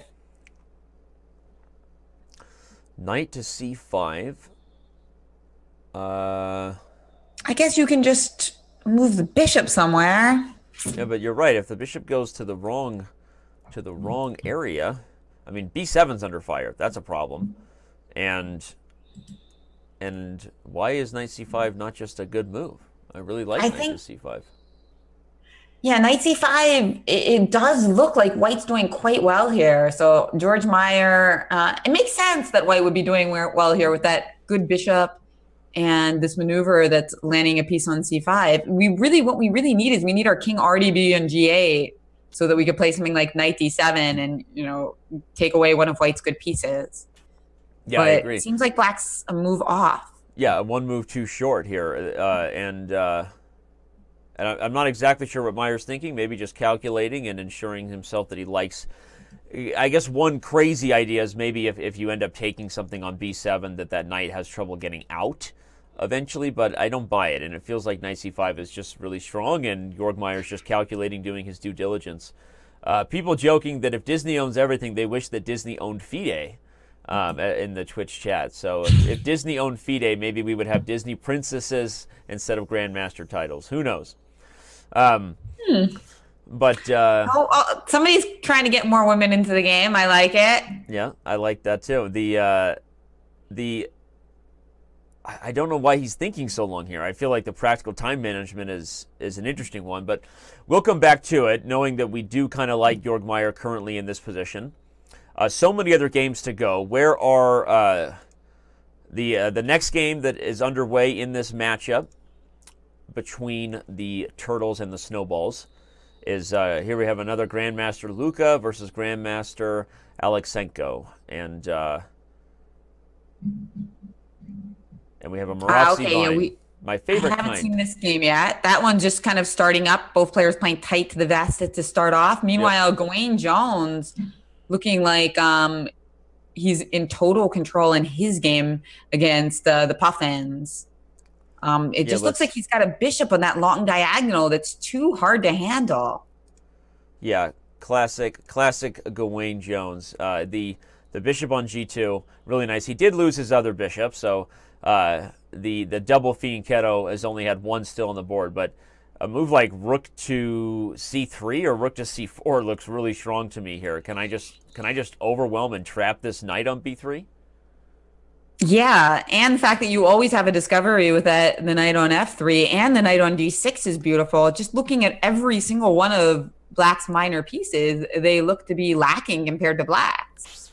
And we talked about the fact that this is currently seeming to be one of the matchups that's that's running away, I guess, with the London Towers up 3-1, and currently the live odds also have them at about 72% chance to win the match. So we'll talk about what the pre-match stats said, everybody. So maybe afterwards or at some point we might dive into that and see what the predictions were. But currently, as we can see, based on the results we have so far, almost every matchup has a clear favorite. Besides the no, I guess about every matchup does have a clear favorite as far as the live odds go. But we'll keep an eye on that.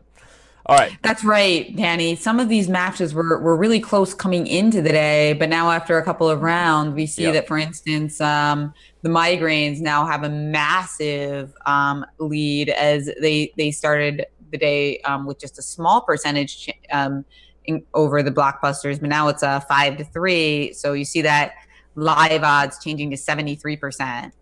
Yeah, and I'm one thing that's interesting to me is we talked about the first round between the Snowballs and the Turtles ended in a 2-2 tie, a draw that was dropped by Georg Meyer as the top seed against their board 4. Maybe made up for the fact that Yevgeny Agras ended up defending a really a bad position there and saving a draw. So I find that matchup there, as far as our live odds, is a little interesting when you look at one team being favored by about 60% to win this match right now, even though the current score is only 2-2. So maybe that's because what we expect in regards to the matchup of Georg Meyer facing these guys, we expect Meyer to really start to flex his muscles as the top seed here as he plays these guys, and we'll see if he can do that right now. He's taking an edge. He just won a pawn on the queen side, Jen. We were in that position where he had did he play knight to c5? Let's see. He didn't, actually. He played queen to c5 back on move 16. Perhaps just as accurate. He forces the queens off the board, and with it, the b7 pawn falls. So you and I were touting this more aggressive approach with the knight using this square, a double attack on the pawn and the bishop. But Meyer went for queen to c5 and forced the endgame and is currently up a pawn. So yeah, but maybe. Okay, I was thinking that maybe there's some chances for Black to obviously there's some chances for Black to get some activity, rook to d8 to d2, knight coming to d5 one day with the idea of knight c3 if the knight ever leaves a4. So game is far from over. Yeah, I agree.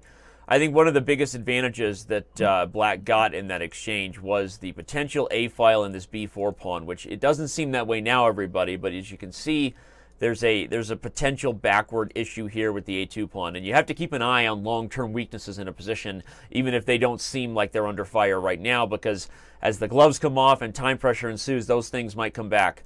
Right, you've got this bishop on the light squares, you've got these potential pawn weaknesses here. So I agree with Jen that Black is not out of this one.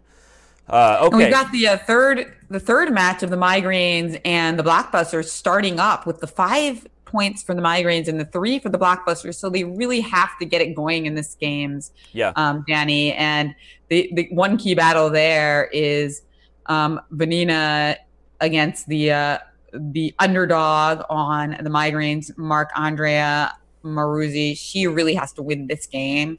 And meanwhile, Robert Fontaine against Etienne Bicrot. Yeah, he's the underdog. He's playing Black against the elite grandmaster. But, he's definitely, for his team, this would be a real good upset to score. Yeah, I agree. But Fontaine is, again, did we see him play the black side of a Caro-Kann earlier? Or I'm remembering. Yeah, that's right. Okay. So Fontaine is, Bicrot is all Caro-Kanns today, whether he's black or white. That's what he wants, apparently. Apparently, it's one of his favorite choices in Rapid. Again, we're back to this dynamic question of the d4 pawn. So for those of you who didn't know you were going to get an extra Caro-Kann lesson today, that's kind of what you're getting. Again, Black doesn't really want to grab this pawn in most cases because of the initiative that comes after that, White developing very quickly. Of course, we saw Bicrot do it against Diamante and go on to be able to hold that endgame, but it doesn't change our opinion that White maybe had some initiative and compensation there. Here, Fontaine doesn't take the bait, plays knight d7, and then trades e4. He's going to follow that with putting the other pony on f6. This is kind of a typical approach for Black here. And just a solid position overall. We've also got a really interesting game between Sebastian Maze and Maxime Lagarde. Yeah, I actually was just bringing up that one as well. So yeah, this one might be the fireworks of this round here between the Right. Well, migraines and the blockbusters. as we move on, this is where we get the really tight battles between some of the players, where you see the similar rated players facing off, Yep. and here we really have it after Queen C7. So it started off as a London, but it seems like it's going to get pretty exciting in this situation. Are you saying the After, London isn't exciting? Is that what you're saying? yeah, no, I'm not surprised. Well, no matter what white plays here, I think this game is really going to blow up. I mean, Yeah. look, the white king is in the center, the black king is in the center. G4 was played, which discourages castling. Yeah. But if white plays bishop F6, and he did, he played bishop F6. Black instantly played king to F8. Interesting. You always gotta speculate when they play king F8 if they meant to castle. Yeah, no, I love that. That's a dynamic we have as online chess commentators, that you don't have to do that when you're at the Singfield Cup, right? You don't have to worry about a mouse slip.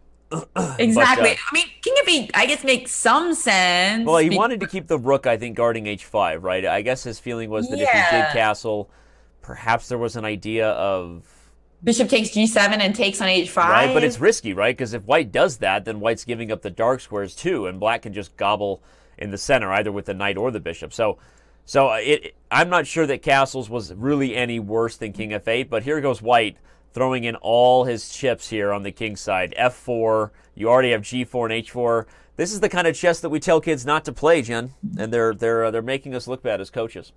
That's right, we are. But this is really fun for white to play. After F4, black can't really release the tension here. He doesn't want to touch E5 because that'll like cement the dark squared bishop and open up the F file. Yeah, that's why it can be hard to play against really strong players, because they will put you in these situations over and over again where they dare you to release the tension, and if you do, your positions and your rows are only going to get deeper. So instead, I think black has to try something else. What should black try here? I want to develop my pieces. Yeah, I'm calculating. I mean, I want to take G4 if it gives me the F5 square, but I don't want to create any new avenues. Okay, bishop E7. That's a defensive move, just trying to trade off some of the pieces that may cause black problems later on.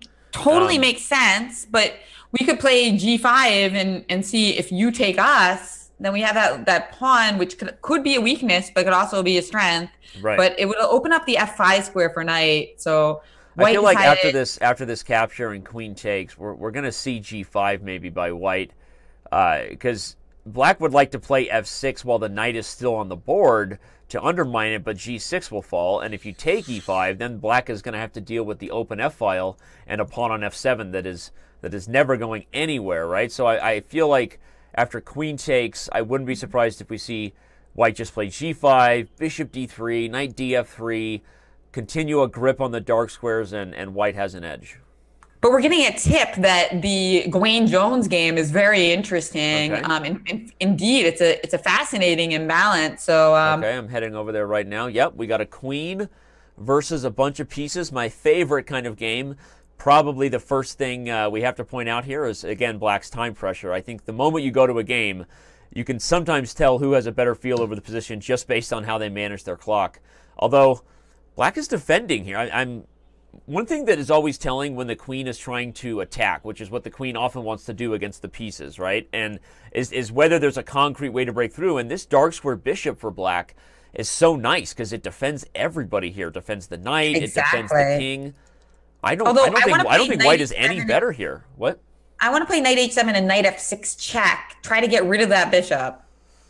Hammer in the chat, Grandmaster Jan Ludwig Hammer. If you're looking for streams to follow, go to twitch.tv/GMJLH. But Hammer is selfish when he says Jones is going to go 4-4, everybody, because he shamelessly picked Jones in his fantasy team. So don't take his... I'm not sure Jones is going to go 4-4 today. In fact, if he gets this win, I don't know that it's really because the queen is any better than the pieces here. Hey, look at that. I got Gawain's in my fantasy team as well, Danny. You do? I thought you said you took Hikaru. I can take Hikaru and Gawain. Oh, you can? Okay, I need to... Yeah, I got Gawain. I got Sebastian. I'm doing pretty well today for myself. All right. I Well, don't there know you if I'm go. going to win, but I'm going to do better than last week. Yeah. Last week, I came in the bottom 10, 20% or 10%, which probably included some people who just like randomly picked and didn't even think about it. So it wouldn't be hard, but I'm going to get better every week, Danny. That's the only goal, right? Danny doesn't know how the details of the fantasy work, Hammer, and I don't feel bad about that because it's something I haven't been able to. I have not played fantasy yet, so I have to admit that on air. And Greg is going Oh, to be mad at no. me, but I haven't. Oh, look, he got the knight to f6, but No, Queen F7 it's check. just over. And mate, he Queen just takes blundered away F7 the and then game. and No, Rook H4. it's just over. What did he do? He allowed the fork on f6. Hammer is right again.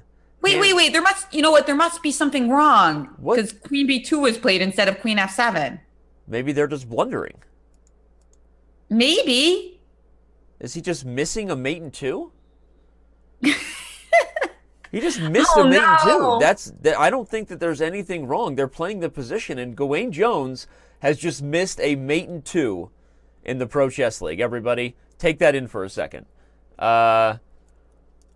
Queen C1. Now he's going to redeem himself, play Queen H6. He's going And for checkmate. he had his idea in mind. It was funny because really what this shows is why you have to be careful. Don't be locked into ideas. His whole idea of playing knight f6 was he wanted a long-term attack on the dark squares, but he just forgot that he had an immediate mate or didn't see it, right?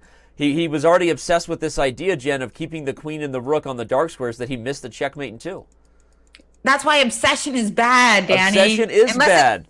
That is unbelievable right there. I mean, especially because why does mutual blindness happen? How weird is that in chess games? I know you and I have both had that, right? Where afterwards you look at a position and both you and your opponent miss the exact same idea, as if just the fact that you were both thinking about something else like connected your brains, and you both made the same blunder. Amazing here that they Yeah, both that's part missed of it. You have respect for your opponent. You don't expect them to hang a mate into. Sometimes Yep. it's a kind of a pre-move philosophy where they didn't technically pre-move, but in their brain, they Yeah. have their move set out. But I think that Gawain's going to win this anyway because he's got 3 extra minutes, and this is just too difficult to defend without that bishop on G7. Yeah. When we had that bishop on G7 or our king on G8, Yeah. it wasn't open season versus our king, but now it is. Look at this Totally. last move, Queen G5 check. If we Yeah. play King G6, Rook D3 check, the king is really naked. Yeah, if King D6, Rook D3, if F6, Rook H7. I agree with you, and you make a really great instruction. Mate in two? No, not mate in two. Okay, I'm sorry. Now I'm just expecting them to be missing mate. Even Queen takes D8 here is probably winning, but no, he's going to keep the attack going. Queen H4. Queen H4 check, King G7. Rook check. Rook H7 check, just wiggling around. King Mate in F8. two. Mate in two now? No. I thought... What in the world is going on here? Bishop C6 might... he Okay, plays... Bishop C6. Yeah, that's a nice just kind of... It's a human move, whether it's the most accurate move or not. Very, Because you want to play Bishop takes D7 and Queen F6. Yep, and it's over. And that will be totally dead, yeah. Queen F6 dead in and the then water. Rook H8, everybody. That's what's coming here. And instead, he played King to G8, trying to go into those lines again, but now just Queen H6. There was a mate before. I knew it. We had this position before, didn't we? Or did he always... There was another mate in two. Yeah, so multiple mate in twos missed by Gawain Jones doesn't prevent him from winning this game, though. And the London Lions... That's right. He still gets Towers the full point, guys. So big win there by Gawain Jones. Big victory for some people's fantasy teams. And again, shout out to Gawain Jones, who's playing the Pro Chess League on the day off of Tata Steel. So a big respect for that. Yeah, huge win there by Jones. The Towers continue to stretch their lead against the Reykjavik Puffins. The Puffins are up against the wall, but we have a lot of other games to go to. And let's jump back to one of the top players. Let's jump back to one of the top players for the Marseille Migraines as Grandmaster Gazzoli. Either way, we can go to Bacro's game. We got so many places to go. If you have a better idea in mind. Oh, no. You wanted to go to Gazzoli. That's perfect. Yeah, this game is very tense. The Bacro game is an end game. It's interesting as well, but let's start here. Yeah. So we've got a bishop pair. Actually, no bishop pair. Both sides have bishops, but we have I was looking at the two bishops on E6 and F6. What's happening here? Black is trying to undermine that knight on E5, but Okay, I was wondering, did Diamante actually have to move that? I'm not sure she did, but okay. One of the issues, I guess, for white in this position is the difficulties developing the queen side. You can't move the bishop from c1 without b2 falling. If you play the move b3, then the knight comes into c3. So I think one of white's issues is the difficulty in developing the queen side. Okay. So knight g4, bishop g4 on the board. Now we have the bishop pair imbalance. If the queen takes, maybe just knight e3, right? Try to force the trade on e3 and open up the dark squares. That looks like a strong idea for Gazzoli. So I think that Diamante is probably calculating whether she wants to take on g4 with the pawn because of this idea of knight e3.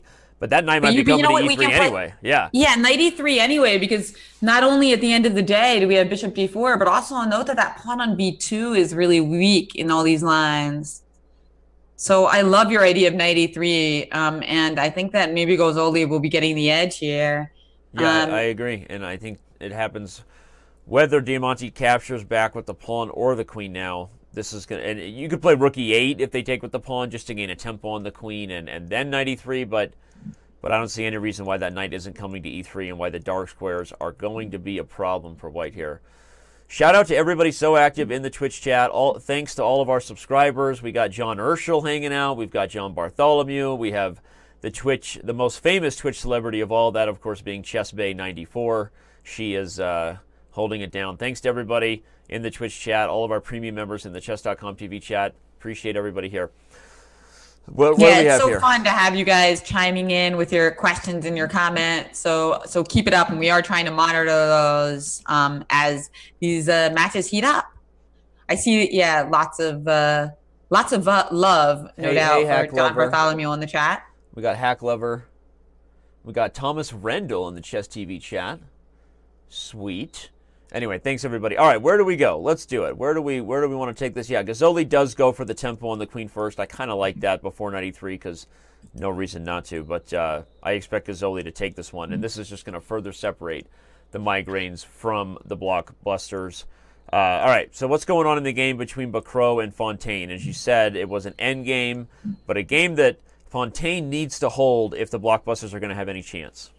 I think the migraines are going to get him. Bacrot here has the two bishops in a position with even pawns. And in addition to that, he has better activity with his rook already developed on e1 and the rook on h8 sleeping. So Fontaine is actually under big pressure here in every way possible. Pressure on the clock, pressure on the position, pressure on the match score. I agree. That much pressure usually gets crushed, Danny. And pressure in business, too, as Diamond member Chess Wiki in the Chess TV chat cracks me up and says he reminds everybody that Blockbuster went out of business years ago. So, yeah, you know, Blockbuster, not a company that's around anymore. Remember when we used to go to video stores, Jen? Anyway, so the Blockbusters are under pressure. Right. All right, well, so many places to move from here. Let's give some love to the other London team that we really haven't focused too much on. I'm pulling up the game. Grandmaster Jean-Pierre Leroux versus Quentin Ducarmin. Let's do that. Let's give the London Lions a little bit of love here. Yeah, sure. Quentin Ducarmin and Jean-Pierre Leroux currently underway. They just really started their game in the London. So the London Lions playing the London. You can't really argue with that. Or you could. London Lions playing the London. That's what it's all about. Yeah, I agree. I know there's an American opening, which I resent, because you know what the American opening is? What is it? It's like a really weak sauce Grunfeld where you don't even play G6. That, I don't know. Maybe it's appropriate. But most most chess openings are older than America, right? In many ways, right? I mean, so I think a lot of openings have been around. Even if they weren't named theoretically, they were around for a long time. But okay, I guess that's true. We'll have a Philadelphia opening soon. Just wait. It'll be named after the Eagles, perhaps. Yeah, the Philly chess steak. I had to do it. Sorry. All right, here we go. G5. I like this. This is an attack for black. The thing about this structure that is critical, everybody, is whether white can break. Okay, b3 being played against c4 makes sense. Eventually in this structure, white also strives for e4.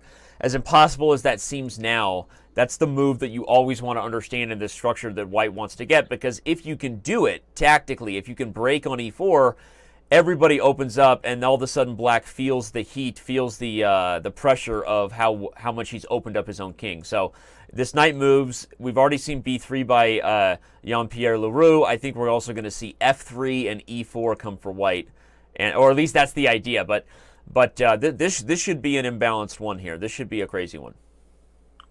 Yeah, I love this game.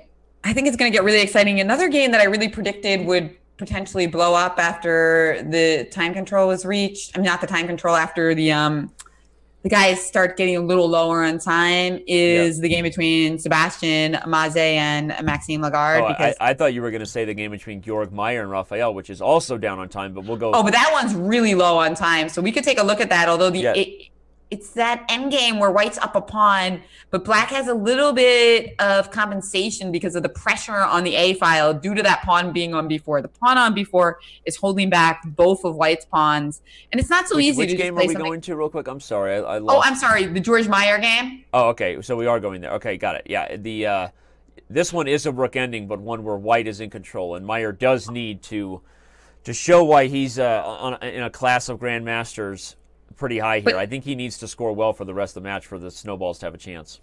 And I think he did, because I was saying that I thought black had some decent drawing chances, but this move g5 allowed just rook c5 check and rook takes g5. Yeah. And I think it's looking more promising now for George Meyer, as the king's coming to c4 and all of white's pawns are protected. I agree. So, and also white is sort of in control from a patience perspective. White can even play moves like h4, h5 here. Okay, he goes aggressive, not a surprise, but I think that this position is one. Yeah, here comes h4, because what I wanted to highlight is that black is almost in a zugzwang. You can't push the e pawn without f6 hanging.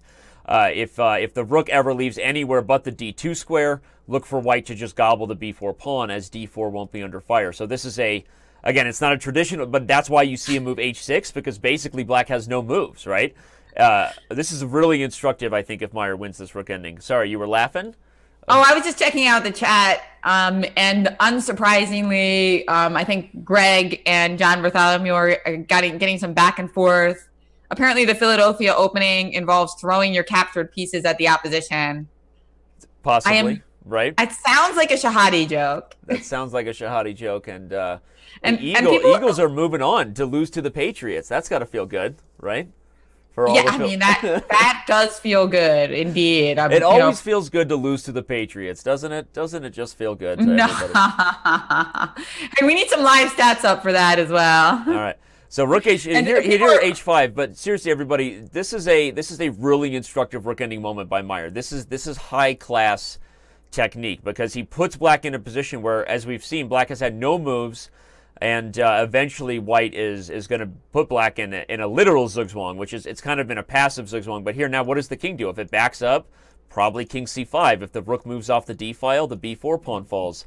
And here we go. He's just going to take it. Rook c1. But white is really in control here. This has been a nice game. Yeah, indeed. But it all went awry when there was this move g5, and it let George Meyer get the other pawn. In a better extra pawn rather than one that was kind of tied down. Well, let's go to the game. Big transition for him there. You wanted to go to the game between Sebastian and Maxime Lagarde. Was that the game you wanted to go to? Or? Yeah, that game is still very tense, but that's why I think it's going to get more interesting as the time ticks down. But look at this. It looks like the pawn on g6 is in pre. Can white simply take it, like playing knight takes g6? Well, maybe not knight. Maybe not right away. I think because that'll let f4 hang at the end of the variation. Yeah, I was going to say the only thing black has going for him is white can't just throw everybody in just yet because of the risk that the f file opens up and suddenly the king on f2 is a problem. But it does look good for white. Maybe a slow approach here, to maybe like queen e3, guard the f pawn, and then refocus on g6. But then black brings the other rook to f8. So what's black's plan, or what's white's plan to break through here without f4 falling? Maybe you can't. Maybe you just got to take g6 jam with the bishop and give f4, And then, but then you can also take h5. I was going to say, yeah, maybe then you just, so my initial instincts, I guess, when we first came to the game was, hey, I want to win and have my cake and eat it too. I don't want the f-file to open up. But suddenly I started calculating and realized I don't think white can have g6 without f4 falling, and I guess white agrees that he doesn't need it. He's okay with f4 being taken. And bishop takes g6 has been played. The pressure is on the blockbusters in every way imaginable, indeed. I mean, the migraines are just looking fierce today. Lots of crazy usernames going on. We have to thank Chess Bay. Obviously, we pay her a lot of money to mod the chat the way she does, and but that's some strange stuff going. So sorry, I'm going to ignore that. All right, we move back to Chess TV chat. National Master Fancy Play Syndrome, the most active title player there. Lots of people commenting. All right, but g6 he takes with the knight, and now white can take on g6 with the knight and hold f4, and maybe the other knight comes to e5. So this could get, but so why not maybe just take with this knight and then bring the other knight into e5? Although, okay, rook takes g6 is played because as soon as I recommend a move, it's known to the universe that it's a bad move, and they play something different. So that's what happens. That's all good.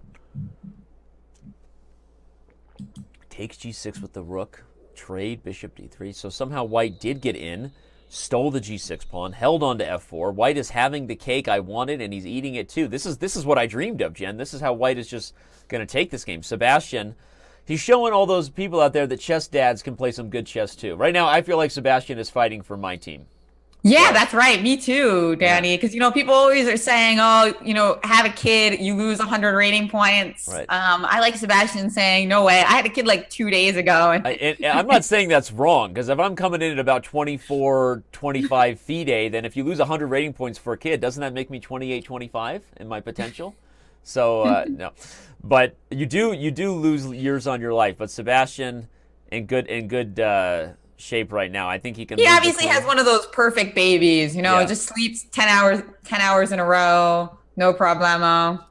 I like queen g1. Played. Now, how does white continue the attack? I wanted queen g1, queen g5, not knight g5. I wanted the queen to flip around and get things going on the g file. But okay, Sebastian takes a different approach. White's still in control, but this is a in control game that don't count out black, because despite the extra pawn, and despite the fact that white got away with it, the f-files here, the king on f2 is never, ever going to be completely safe, right? You're never going to be able to forget about tactics. That makes this game a potential for blunders for both players, I think. Yeah, but on the other hand, that knight on e5 really destroys a lot of the cheapo potential because it blocks the queen from getting into the game. And no queen, no cheapos.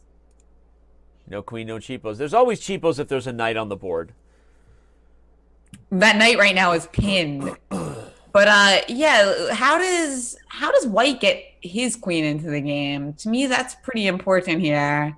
You want to shift it to g3 with queen e3 to g3? Yeah, I mean the g file is where it's at. It's where the action is, and especially if you can do it and the king is still safe on f2, it makes sense. Okay. All right, well, there's other games getting under time pressure. Georg Meyer, by the way, did convert on this rook ending as we were touting him and complimenting him for doing so. So that was, if you want to talk about a game to back up and review, to learn something from a technical perspective, I think this was a nice win by Georg Meyer, and one that the Snowballs needed, as that match is now even between the Snowballs and the Turtles. We also... But Crow looks like he's getting the job done. I was just going to say, we're back to the migraines. Marseille versus Cannes.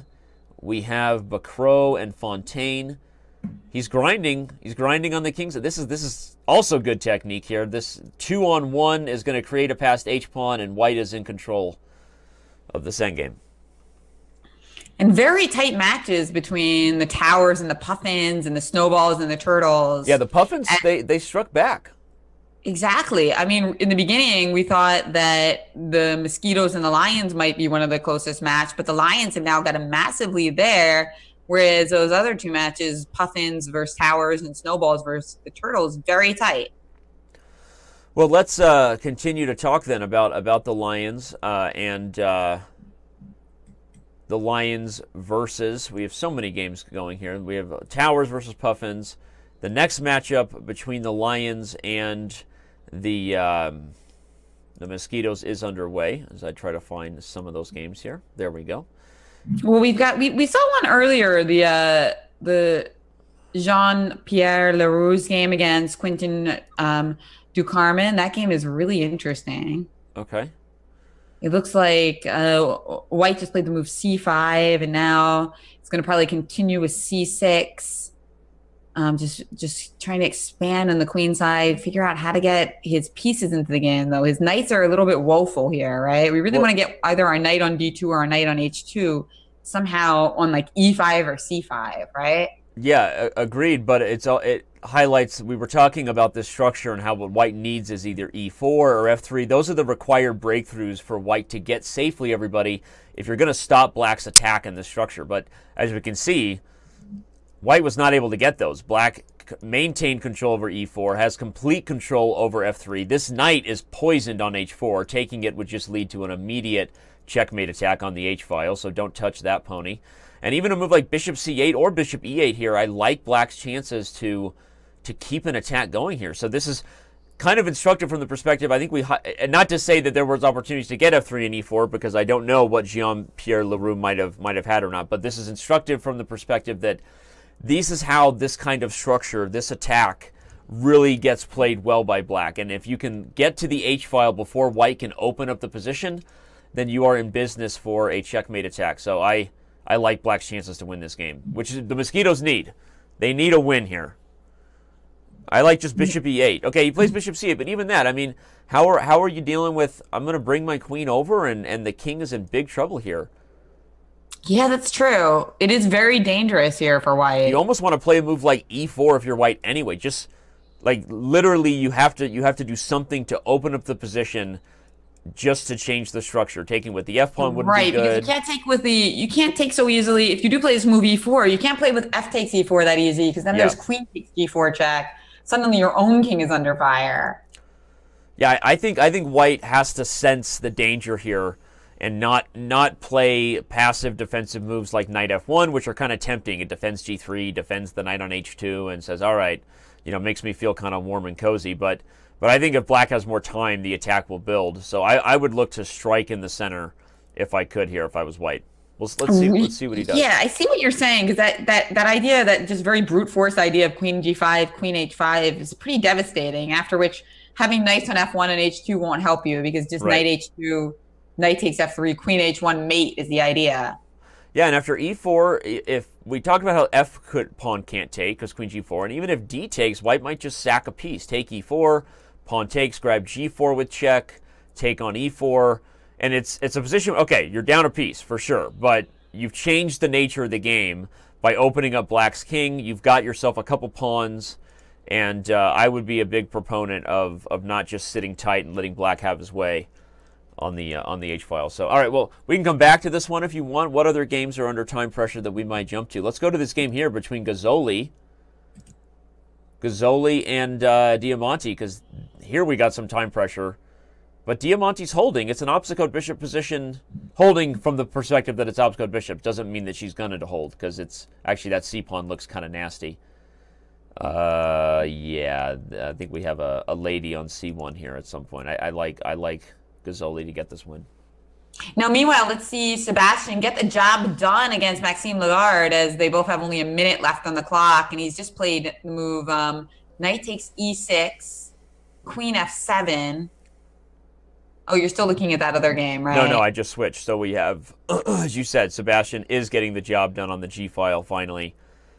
Looks like he did it. He played a tough game where the king was on f2 the whole time, but managed to take care of business. I mean, assuming we don't see a time pressure blunder, White is on his way to winning this one. Yeah, because after knight g5, back to knight g5, now you can't just play queen g7. Well, isn't knight e4 winning on the spot here? I love that move.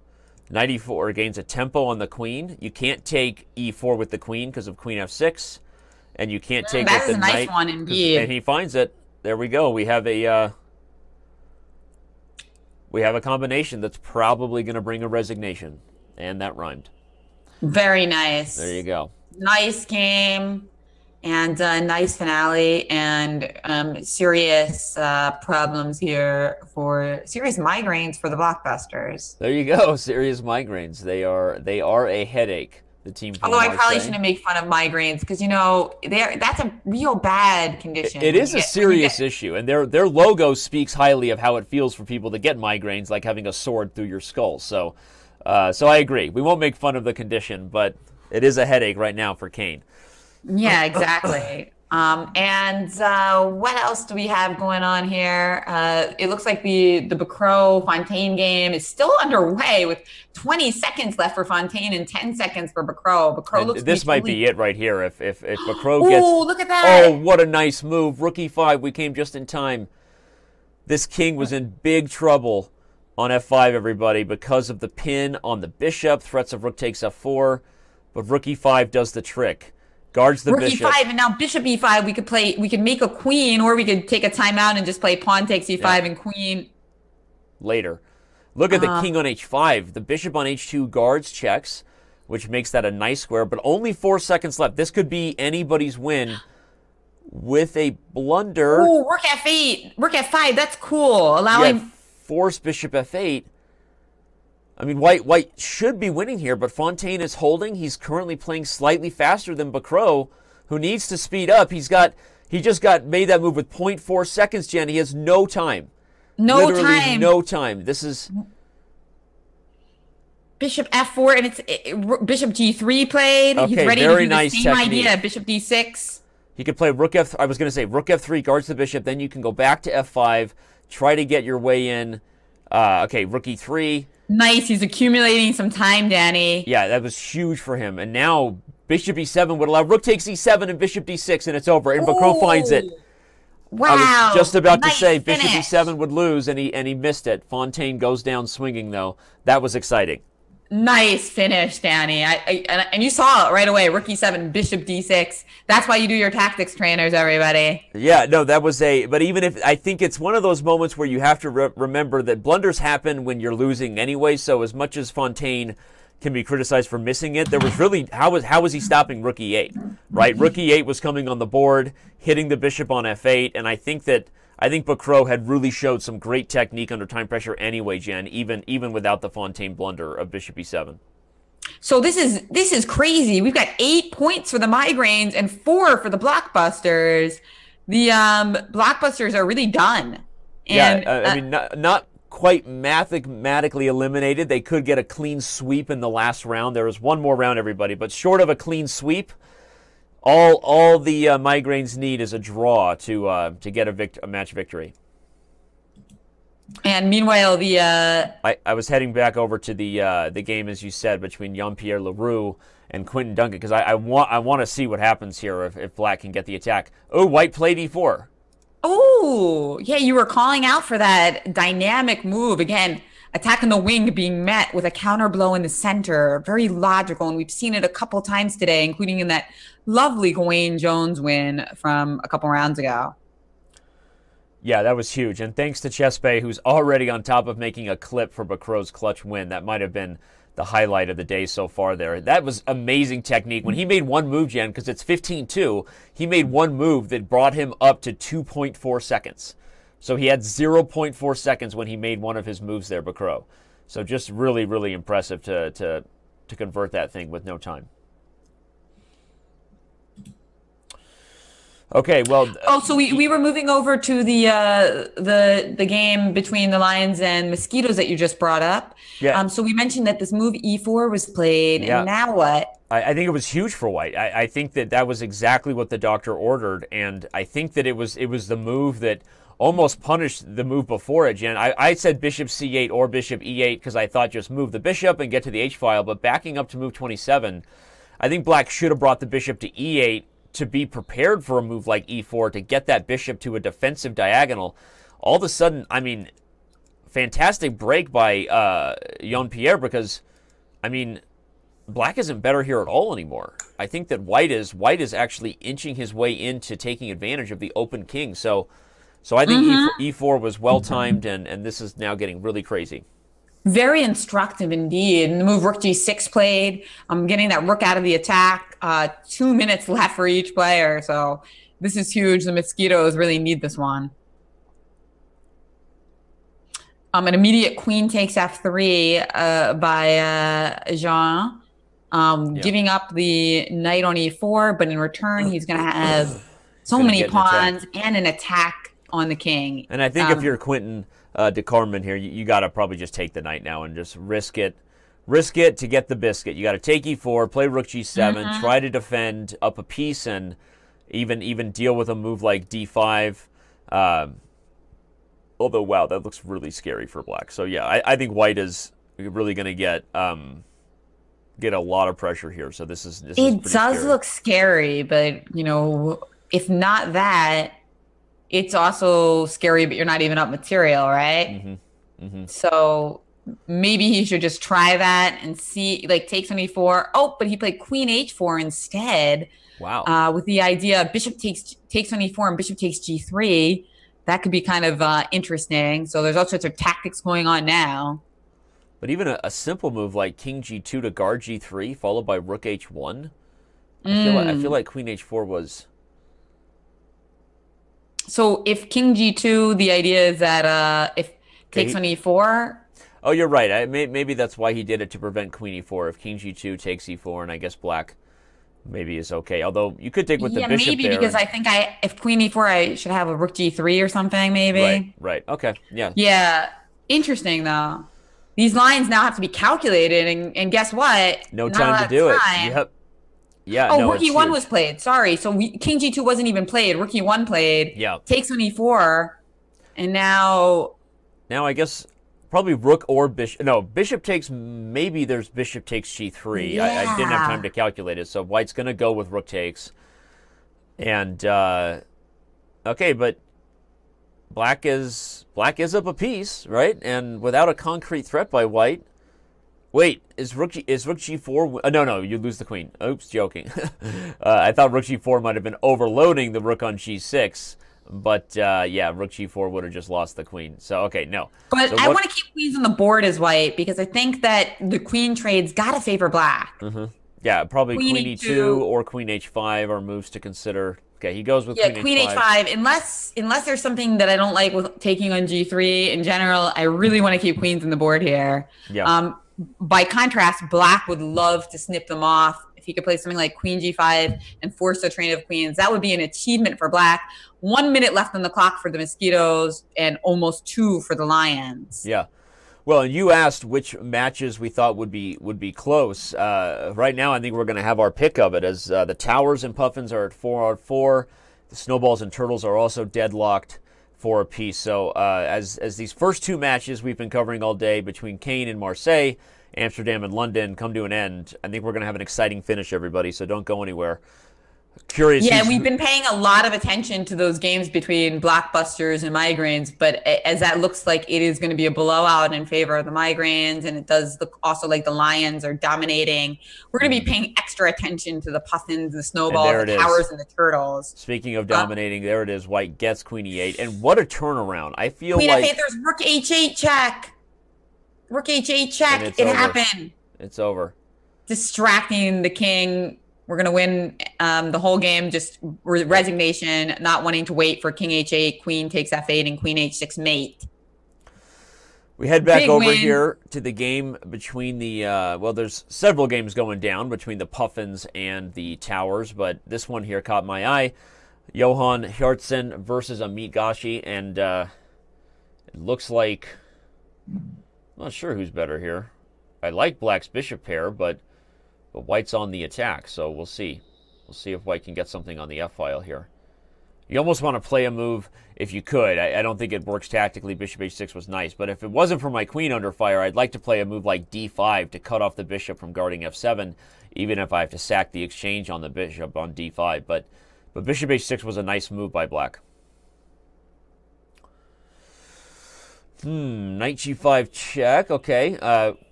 Well, I was trying to switch over to the Puffins and the Towers. If there are other exciting games going down between these two, they can let us know. Obviously, we know that Gawain Jones himself is leading the Towers but he's no longer in action right now. This is he already won his second game over Morpheus. So, although the Towers are, or sorry, the Lions did end up getting that win, by the way. So they're really, again, those are two matches, the first two that are kind of becoming lopsided victories. So. Yeah, well, Luka Lenic versus Evgeny Agrest, obviously one to watch.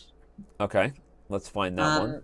That is that's starting to get interesting. Okay, that's the game between Ina. No, Ina Egris is playing Raphael. Okay. Right, there's two Agrest games that are getting interest. Which one do you want to start with? This one is a dragon, so me loving the dragon, got to look at this, and it looks like a very promising position for Ina with the H file being open and Queen H2, get the bishop out of the way. I agree. And this is like, to me, this is why we don't play the dragon. As a stronger player, you put yourself in a position where if your opponent is well prepared in the Yugoslav attack and knows the theory, Black is, I think Ina's going to get this win here. Nice find, Jen. I'm glad we went to this game. This is a dragon gone bad. Fight gone bad. And she just played the move Bishop G5. Yeah, with threats of Rook takes H8. Note that something like knight E4, you don't have to ask me twice. I'm taking that bishop on H8. Yeah. Rook takes H8, Queen H2, Rook H1. You can't defend if you don't have that bishop. Yeah, this is a huge problem, and of course, Black knows that, plays Bishop G7, but Black is still under a big amount of fire. There's all kinds of ways for White to continue to push forward in these positions, everybody. Direct assaults like Queen H2 are sort of obvious, but even sometimes I look for moves like Rook F1 in these positions where I put the Rook sort of spying on this F7 pawn, which eventually can pay dividends as the attack gets going. You can also take F6 right away and just go back to the same idea of Bishop H6 and attack. Take F6. Absolutely. Bishop H6 and keep on the H file assault. The problem is that, like, suppose we play a move like Queen H2, and then I don't know what you play, but you play some move, and I play Knight F6, Pawn F6, Bishop H6. If you play Bishop H8 again, I actually have the move Bishop F8. Yep. And there's no way for you to keep the bishop in the game. Yep. And if that bishop goes, you're getting mated. That's a really common tactical pattern, everybody, that Jen just highlighted. In a line like this, I'll show you. And here we see Queen H2 being played. But if a line like this happens, very, very important to be aware of tactics that occur where the bishop goes to F8 and just immediately the game is over. Yeah, White would take F6 first, but this idea is one that you want to keep an eye on here. And I'm sure Ina knows of this idea, and she's trying to put herself in a position to end the game in like 2 or 3 moves. I mean, this is. I was told by Gregory Kaidanov once when it was time to quit the dragon, right? When I had a real problem and I stood up as an addict and I admitted it, because you put yourself in a position where you're just sometimes unnecessarily under the gun when you're the stronger player, and this can really backfire. Are you saying that they need to give Raphael a dragon intervention? Time. It's intervention time. Everyone needs to write their letters and call the meeting, and it's time to happen. It's seriously, I don't think this was a smart decision by the Turtles, because just from being favoring these games. But okay, a huge win by the Snowballs, and that's what it's all about. So we'll see what happens. Yeah, well, we would like to see how she gets it done. It's always very entertaining, and you know what? You can't count it completely out, because even though some of the variations we were looking at, I was showing that cute idea of Bishop F8, but you do have to execute it correctly, because there could be some stuff like Bishop G4, Bishop H5, and you just have to watch. So let's see how she does it. Right now, though, it's Raphael's move, and he has almost 3 times as much time as her, but he's still suffering. Okay, he plays Bishop takes G4, and I think that exact combination we talked about with Knight F6 and Bishop H6 is exactly what the doctor ordered. But what's the line? Maybe Knight F6, Pawn F6, Bishop H6. Maybe Black plays Queen F8, and it's not over yet. Although Knight F6, Queen F8 is a good defensive move. I agree. I misspoke earlier when I said that Gawain Jones had already won his round, forgetting that the 3rd round had already started, and we should pop over to that game, because Gawain is about to win yet again, doing what he does best, which is play really good chess. Here he's on the he's on the attack as black, and white really doesn't have any time. So I just wanted to check into this one because Right. Well, this is an even pawns, but extra 4 minutes for Egwene Jones. yeah, and the rook on d3 just so dominant because the knight on f3 is indirectly pinned, right? Normally when you think of pins everybody, you think of, bishop on the diagonal pinning the knight to the king. But this knight can't move without moves like rook g3 coming in. You can't move the a pawn without b3 falling. So I agree. If white could just say pass here, Jen, maybe white can hold if white just says pass forever. But it's a really tough position to play with less than a minute on the clock. Well, kudos to Hammer for predicting 4 out of 4 for Egwene Jones, because this is he's on the right path for sure, Danny. I'm being yelled at by International Master Thomas Rendell to go back to the Gashi game, and so I will do what I am told by an international master in the Chess TV chat. And what's going on here? To go back to the Ina game? I went back to the Gashi game, Hjartson versus Gashi. Okay. Hadarson, I'm sorry about that mispronunciation before everyone yells at me. Okay, why is this one so exciting, Tom? I think you're just being a bit biased as the London Towers manager, for those of you who don't know. But I think you may be biased for a reason, because it does look like black is a move away from bringing down the hammer against this white king. So I understand that you're motivated to see this game. Nice move, queen a5. Looking to go through the a file to the back door of g1, and that's probably a big deal for white. Oh, and look at how Ina is finishing things off in her game. She plays a move which might not seem like the most obvious. She played this move, bishop takes f6 and that dragon. Ooh, nice. She's going to take on h5. Or she's going to play knight f5 and take on h5. Yeah. Obviously, everybody, the bishop can't take because queen takes h5. And pawn takes knight f5 is devastating. You're saying that queen h5 immediately might be winning as well? Well, I mean, how awesome would that be? If I could take h5 with the queen, play knight f5, and how do you stop rook takes g7 and the mating attack? That's sweet as well. I mean, this is where I usually lose games, unnecessarily sacrificing queens. But it doesn't mean it doesn't look pretty. Bishop takes that could be nasty. In fact, can we just let's just get a fact check on that. I want to see if it works. Queen takes h5, pawn takes, knight f5. I think white is just crushing through here. You can't play queen f8 because moves like knight d to e7.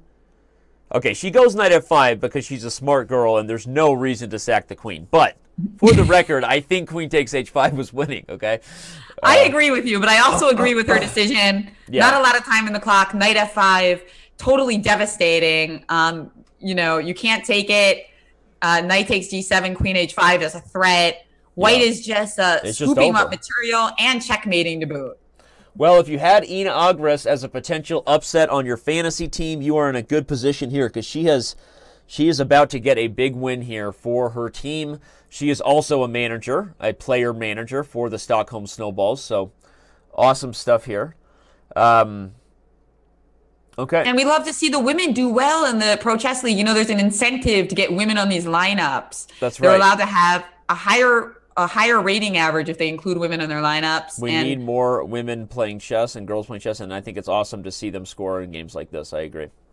And we've got 2 women playing in two of our top American players in big matchups today, with Nazi playing with the Las Vegas Desert Rats, and Tatev Abrahamian is also going to be playing against the Chengdu Panas. Yep. So for those big hitters coming up. For those of you who schedule your full days around the Pro Chess League, you'll be watching the Pacific Division get underway later today. So, all right, well, where do we go?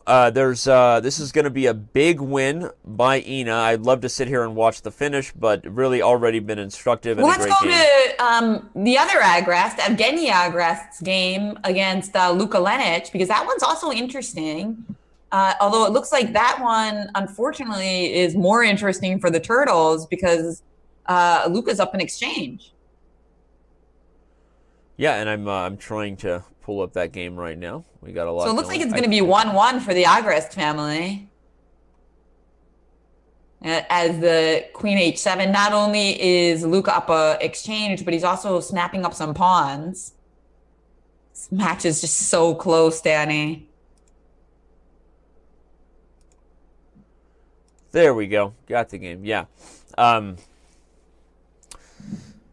Yeah, well, if Yevgeny can hold this, that would be amazing, because right now it just looks like he will not be scoring as well as his daughter in this round, because this is a pretty rough exchange to be down here. Not a lot of compensation.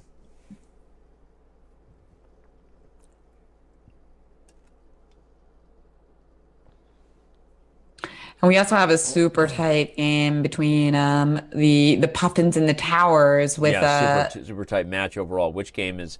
I was just checking the score there. We've got 6-6 currently between the Towers and the Puffins, and Thomas Rendell, the manager, international master in the Chess TV chat, is biting his nails, nervous. This is a big round here. So we'll check back on the. What happened in the Gashi game? I need to bring that one up.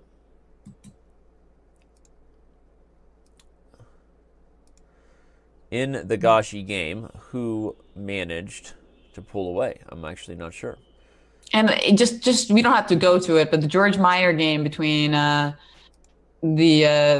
turtle. Yeah, I'm there now. Yeah, that is a good one to go to. I think Meyer doing well as black in the sense that he was black and not really in a position where he's worse here, but not really sure if we can expect him to win this one either. On the other hand, the time advantage is in Meyer's hands, so I think he's going to try to do something, even though it seems like nothing. Right. Why not play some moves and see what happens? Queen centralized on e5, but what though? Maybe rook c5 with the idea of queen c7 to try to wrest the file away from. I don't know. What do you think? Yeah, I think also you could look for b5 if you want to just force the trade on c7 to own the c file. But it might be met by b5, rook c7, queen c7, and then queen c2, just trying to get the queens off the board.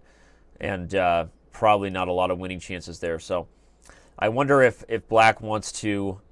I mean, you don't want to move the rook and concede the c file just to keep pieces on the board, but I'm not sure really if black has anything better than the line I just highlighted with b5, because if you're going to have to trade rooks, you might as well try to own the c file, but at the end of that line, as I said, trade on c7, the white queen comes to c2, and probably we're heading into an endgame. So not sure that black really has anything realistic outside of the practical point you highlighted, that he is up a minute and a half on time, but that's dwindling. So we'll see if Meyer can work some super GM magic here. He's going to need to do it. Let's go back to the game. So Ina hasn't officially won yet, but she's about to, as we pop back over to the she's dragon just up game. A piece. She's only got 45 seconds, but okay, rook takes g6 was probably better there than what she just did. And knight f4 is good too. We're threatening knight e6 check. We're threatening knight takes g6. Right. It also looks really good as well. Yeah, and I guess white is just up a piece. So this is a matter of just, I think, playing it out. I guess if you're Raphael, you're just trying to keep your other turtles happy. Maybe not make not make that scoreboard go up in the favor of the snowballs until you really have to resign. But I want to get some games going here between the Puffins and the Towers, because that really is the game that's getting. Yeah. That really is the matchup that's turning into a real nail biter. So let's see where to begin with the Puffins and the Towers. So I don't know if all the games have started yet. Yeah, it looks like they're on a break right now. Yeah, Verde, because I know Gawain hasn't began his game yet. I'm following him. I don't see it pop up yet. Okay. Well, Ina, as long as she takes care of business here, maybe even put the knight on d5. So many ways to do it, right? We're going to assume that Ina's going to get this even with no time on the clock, because this is a game to win. So what about her dad's game? Ooh, wow. Somehow he fell down a piece. What happened there? Okay, well, he was down the exchange, and I guess it was just a matter of white choosing how to convert. Okay, so this game's going to go in the favor of the turtles, yeah. He's going down. She has 24 seconds left, so it is very nerve-wracking, I have to admit, even though, obviously, It's all her. It's all her. But 24 seconds, it makes you nervous, doesn't it? Yeah. Does make you nervous. 24 seconds, but it doesn't matter. This is just it's just over, and a question of time. Yeah, and trying to gain some time on the clock and not play too slowly. She's just snapped the pawn off on g6, bringing the rook into the attack. That should make the game over very quickly. She just plays knight f5. She's taking on d6 as well. Rook takes d6 has been played. Queen a5 now, she does have to watch out. Oh, no! She wanted a draw! No! No! We were just saying you have to watch out for that. Oh, no, Ina. Queen.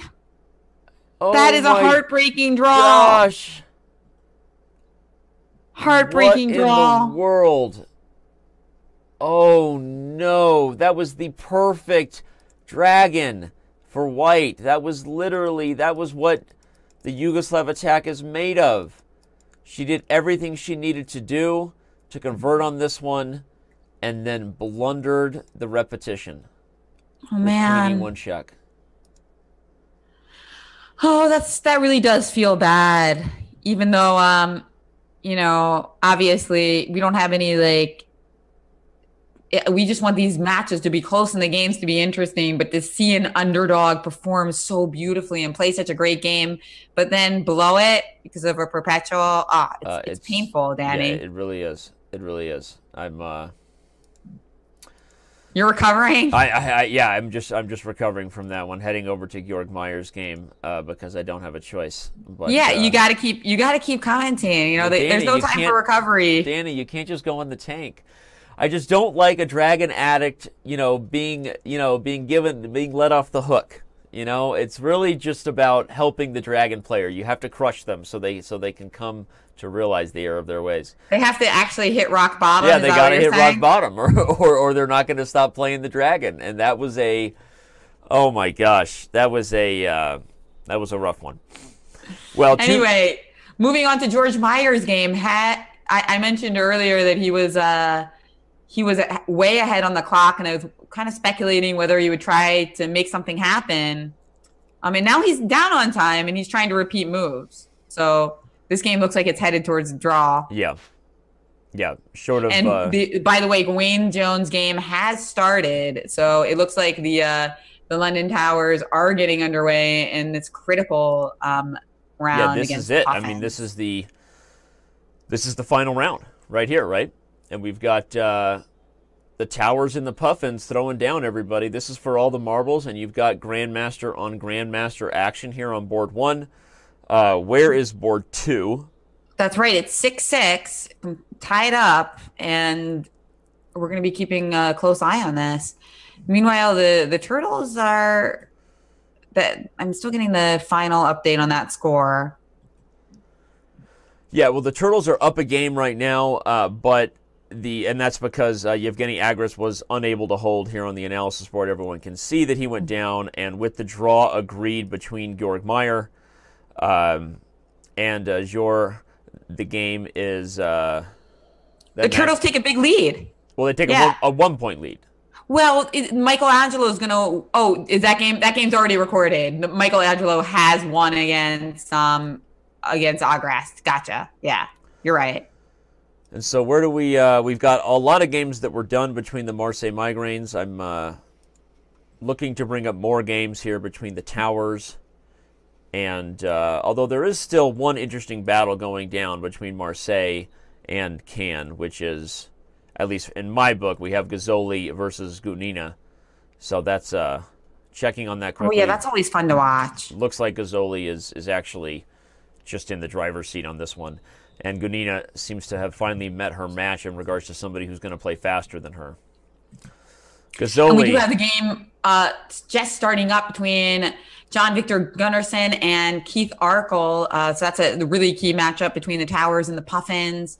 Arkle's playing the black pieces. If you want to move to that one, it looks like it's going to be a real fascinating battle as the Puffins have castled queenside. And oh, yeah. Yeah, this is going to be an exciting one. So as far as big matchups, I mean, this Towers, as far as close matchups, the Towers Puffins one is proving to give us our money's worth, and comes down to every board, right? Here we've got the top boards playing the top boards and the lower boards playing the lower boards. So no real mismatch either way with these two teams. And everybody's got to take care of their business. So, okay, this is going to be an exciting one.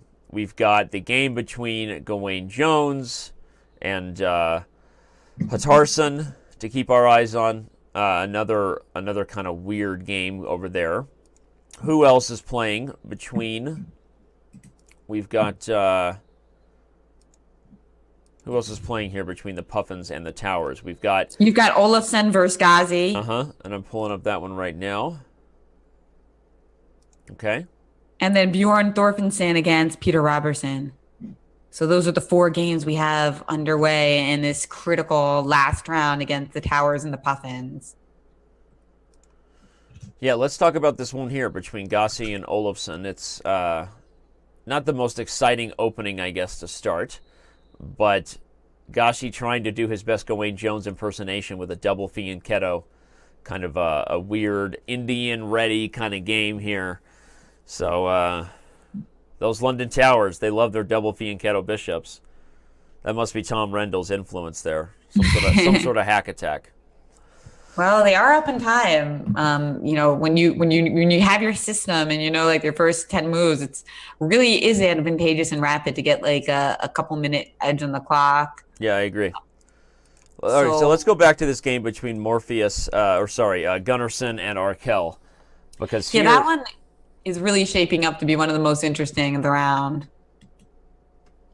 So A5 played by Arkell, but I mean this is like a little slow. This A4 A3 idea.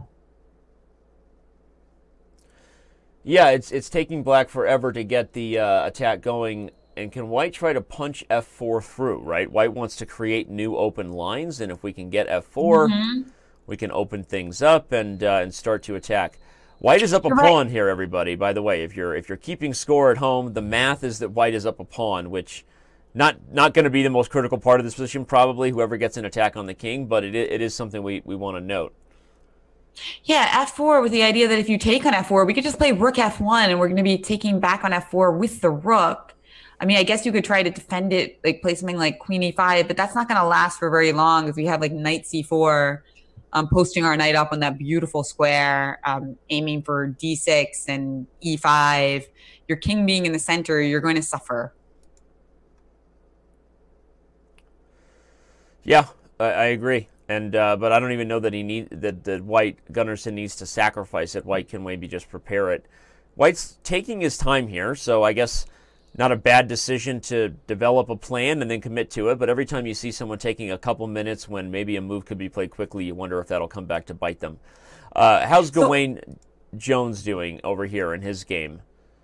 Gawain Jones, well, according to Hammer, he's about to win. No, just kidding. The game is still... It's still very, very tense, Danny. It only started just a few minutes ago. He's on 3 of 3, so this is his chance to go to 4 of 4, and make sure Hammer's fantasy team has a good chance to win. We're all here for Hammer's fantasy team. That's our goal. But yeah, exactly. And here, this was in Alekhine, and it's white to move. White has to decide whether or not to capture on c5 or just let black capture on e3. But, note that pawn on e5 is soft, so he needs to do something about that. Yeah, the e5 pawn is under fire, but you feel like the d file and the potential the potential of the c7 pawn being a long-term problem for black are bigger issues. I like queen e3, guard the pawn on e5 so that this knight on f3 is free to roam, whether it wants to go to g5 or d4 or somewhere I haven't thought of yet.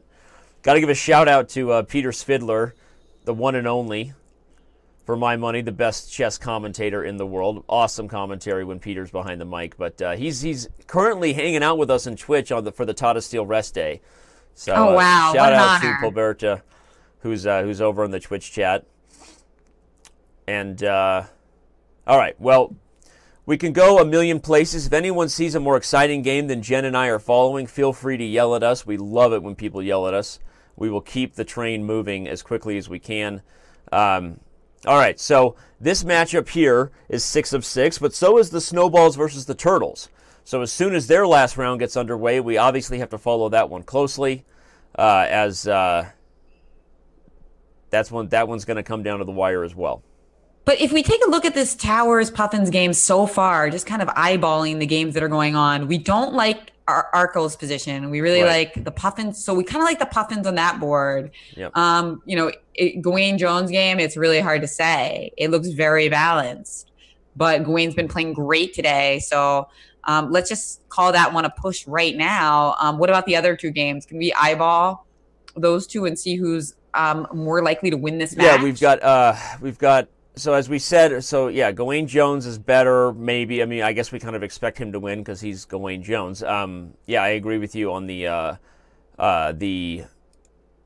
Keith Arkell game. We've got Grandmaster Olafsson. This is a weird one. Let's pull that one up. Yeah, we've got Olafsson versus Gashi, and despite the bishop pair for white and the doubled e-pawns, I feel like black is doing okay here. Instinctively, my first thoughts anyway. But okay, I guess if white is flipping quickly to the queen side with rook to b1, and then maybe bishop f1, and the b file becomes an issue, maybe I'll eat my words there, and actually white has more potential on the queen side than I realized. Actually, that looks like a real problem, because if rook b1, bishop f1, if the rooks get doubled on the b file, you're either holding on for dear life on b7 or trying to make some sort of tactic work. But where's black's counterplay coming from in this position, Jen, to stop moves like rook b1 and bishop f1 and just natural stuff? Yeah, we need to try to get e5 in ourselves. And it looks more fun for white for certain though. So okay, so far we have one more Puffins Towers game to eyeball. Yeah, and who is playing the last game here? I don't think I've pulled that one up yet. Bjorn Thorfinson and Peter Robertson. And okay, so here we go. We've got Bjorn Thorfinson and Peter Robinson. It sounds like a character from Winnie the Pooh. Peter Robinson. That's Christopher Robinson, right? I get my childhood books messed up from time to time. All right, here we go. So what do we got? We've got Thorfinson, an open position, a lot of pieces in the center. The b7 pawn's under fire, but not a lot of action here. I mean, so if we're talking about the closeness of this match, it's remaining close. I feel like none of the games we've looked at are clearly leaning the match toward one team here in my view. I mean, I think if Jones takes care of business on board one, this game here between Thorfinson and Robertson may really matter, but it doesn't look like anything super exciting. The biggest advantage on the position is that Thorfinson is up 4 minutes on the clock. Yeah, so far it seems that the player with the big edge, I would only give it to the Puffins in the game against Keith Arkell, because as you pointed out, there's a pawn and there's also that black king's stuck in the center. Yeah. Black got a3 and the queen to b4, and at first you're thinking, uh-oh, that's scary. But now where does she go on b4, right? Where's the future? That's right. And knight b1 play, just stopping the queen from coming into c3. And while you might say, okay, well, the knight's not playing, I would counter that and say that the knight is doing a lot by stopping the attack pretty much single-handedly for now. So yeah, I really like white in this game, which means that's good news for the Puffins. Because that's huge news, and that I don't know who was favored coming in. We'll have to check on our stats. But heading into the this round, Puffins need this win, especially if Jones takes care of business on board one. So, what is white thinking about here? Not sure whether he wants to play f5 and just go pawn gobbling. I kind of like it. Why not? f5 and there's no mate for black. Let's play f5. Take h6, and then I got some extra pawns. I love it. Then I can see your pawns. Yeah, and then I've got a lot of pawns, right? And that's exactly what white would have. So yeah, I don't know what Gunnarsson is thinking about here. f5 seems really straightforward to me. Although white is in such a driver's seat that probably f takes e5 is also good for white. Maybe put a rook on f5. I think there's probably a number of ways that white maintains an edge here. So, okay, so if Arkell falls to the international master Gunnarsson, then what does that do to the match settings? Let's go back to board 1 and see if Gawain is doing what he's supposed to do in this one. I think black looks fine in this position. Yeah, I agree. Gawain I playing think with black white. looks fine. Right now, the Puffins are doing well. This move, bishop c2, looked to be really clever, actually, because, he's aiming at potentially going to b3 if that pawn becomes weak. But more importantly, we have queen e4 possibilities. We can also sometimes stick something on d3. Yeah. So this was quite a move. Yeah, very, very creative. And I love it. With the b2 pawn, go ahead. I'm saying if I trade queens, I actually like black. Yeah, I agree, and he goes for it. He hears you loud and clear, and he wants to trade queens too. In fact, if you take on e4, be careful because the knight might take, and something has gone awry for that rook on f2. That's right. So you can't actually take on e4, and you can't even really defend the queen on e3. So I guess you can't trade queens in a way here. And is e5 falling if you don't? Gawain is in trouble here because if the queen goes to g5, I almost think rook f5 is the immediate response. So maybe you have to go queen c3. That does hold on to the pawn on e5. So queen c3 does the trick, yeah. But it's very passive. Usually you don't want to put your queen on c3 in such a position. It's like, really, that's what you're going to do with the most powerful piece, protect the pawn on e5? And actually, a funny thing about the queen coming to c3 is if the queen moves from e4, I wonder if there's any way to really deal with the knight coming to e4 in some positions. So that would be an interesting shot. So obviously Gawain is going to take a think here. He doesn't want this game to slip away from him, although he's now down on time for, I think, the first time we've seen him down on time in any of the 4 games he played today. Hammer's nervous. I can tell he's nervous because he hasn't been as active in the Twitch chat. His 4 of 4 for Gawain is maybe going away. But okay.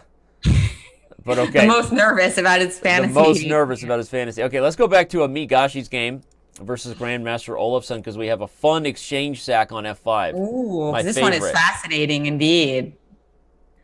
But you gotta still like this for white. I mean, whether he takes the exchange or not. Yeah. This really looks fun.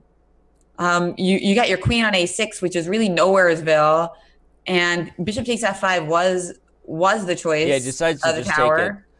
I'm a little surprised by that, but I guess it's just straightforward. So now what's the magical square that knight can get to? I mean, maybe obviously e4 if you. How? Yeah, good luck with that.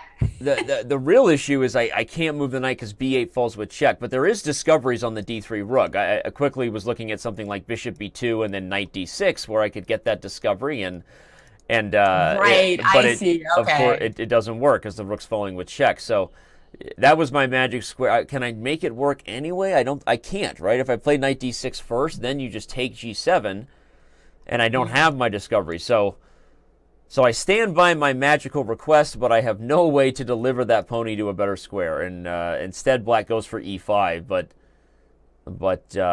really? Okay, but e5.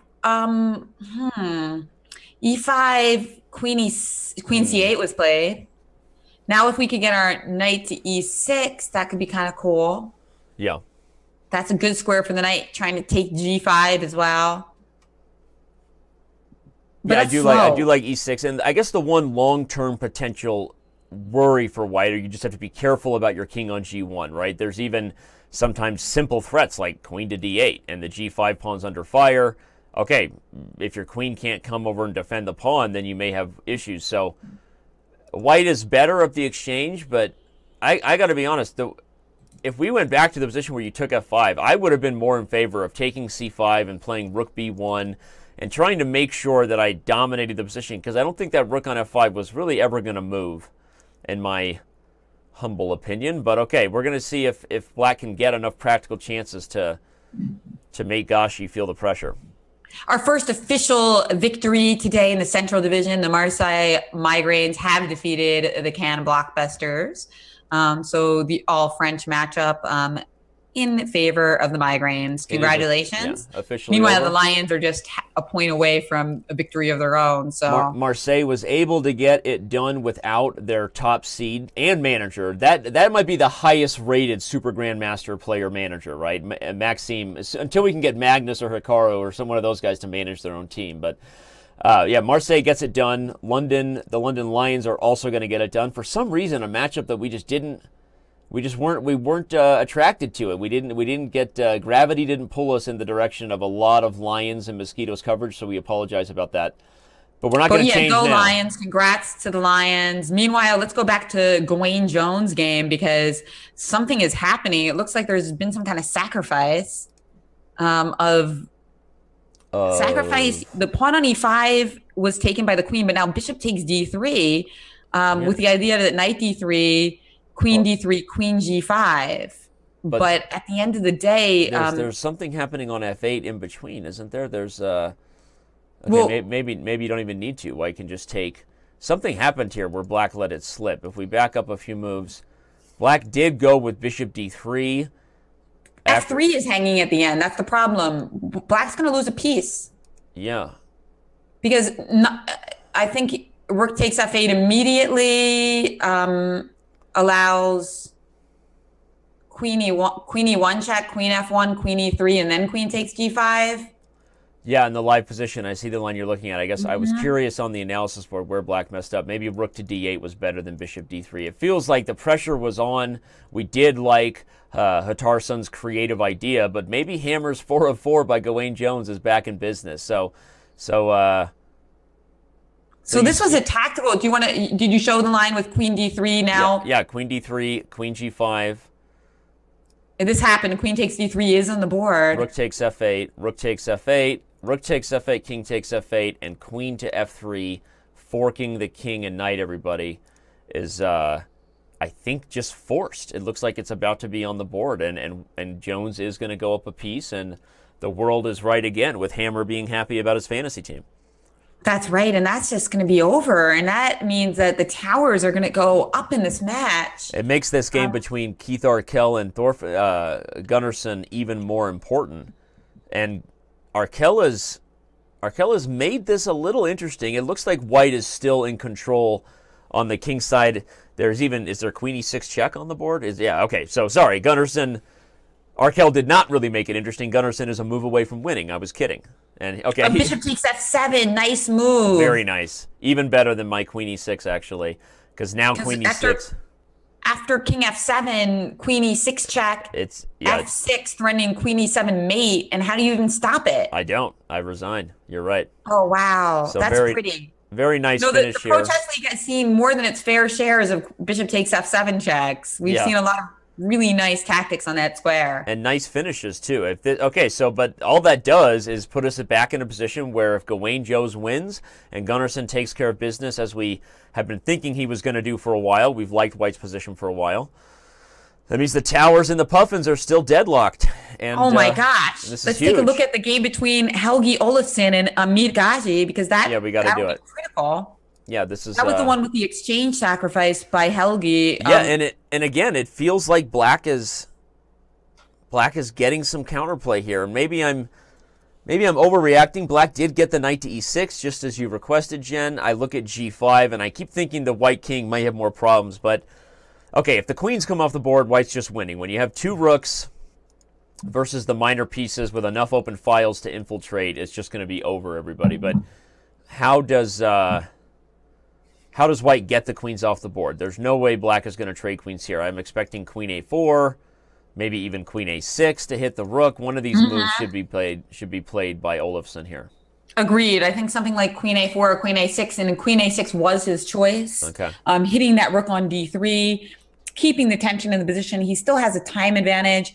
And then there's one other game in the match. So we should also draw our attention to Peter Robertson and Bjorn Thorpinson.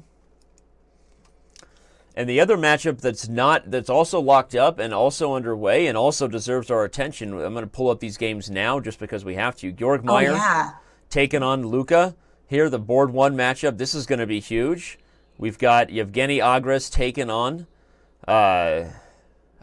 Is this another Carol? I don't even know what the opening this was.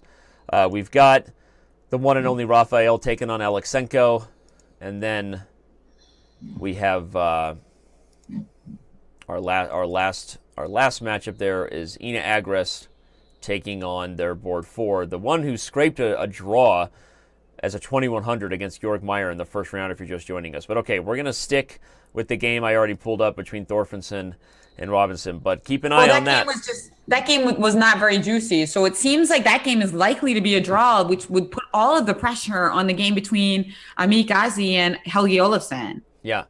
So all the marbles in that really fascinating, tense exchange sacrifice, maybe perhaps a compelled exchange sacrifice. And look what just happened here. Oh my gosh. What did he do? Look at what Amit just did. He brought the rook back.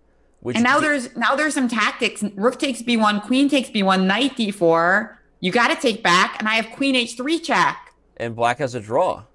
And I have an immediate draw. Maybe more. But what if I snap up all your pawns? Yeah, maybe I just check and take every. I agree. Yeah, I can do a little staircase where I take them all with check. Can I? You might the king. Yes, you can actually. Yeah, let's show that because that's an instructive pattern for everybody to know. The staircase works like this. Start with h3, go back to g3, then go to h4 so that you can get g5 with check, and then finally the h5 pawn will fall, whether it's with check or not. So that's an instructive little queen dance there for her to gobble all the pawns with tempi, and it looks like Olafsson is going to go for just that. So really just a passive approach there by Higashi. Got nervous after queen a6, but you know what? Regardless of whether it was a blunder they gave it, I mean, we've been talking about the fact that this wasn't a clear exchange sack because of White's king potentially being weak at some point, everybody. And under time pressure in practical games, it's hard to play those kinds of positions, and that's what's happening here. Olafsson, I think, is the one with the winning chances now. I agree. And I wonder if he just thought maybe it would be a draw and he missed that you could take all the pawns with check. It's interesting because, of course, he looked at the forcing variation. Okay, so we already know that the Puffins have struck first in the Puffins have struck first, Jen, in this matchup. They got the official victory in the game between Keith Arkle and Gunnarsson, but I thought Gawain Jones is just up a piece. So even though that game's is still underway, I think we can pretty much call it. 5 minutes for Gawain Jones. So Gawain Jones is going to take this one. That's going to bring this match between the Puffins and the Towers back to a 7-7 tie. So unless Hatarsson has some sort of weird draw here, Jen, is there queen g5 check? At some point here, this the king will get out of the attack. But I think so. So that means it's all resting on Olafsson versus Ghazi this game with the queen g3 check, and that's really going to be thrilling for us. Yeah, this is it. It's coming down to the wire. This matchup will decide it. And here Olafsson is pausing to think: is he going to start with queen g3 check? Is he going to start with queen g4 check? Because remember, king f2 is not really on the menu because then we could just play queen d4 and then we're getting all the good pawns. Right. So I think actually we don't even need to use the staircase method. We could do either track. Immediately, I think, is good enough. Yeah.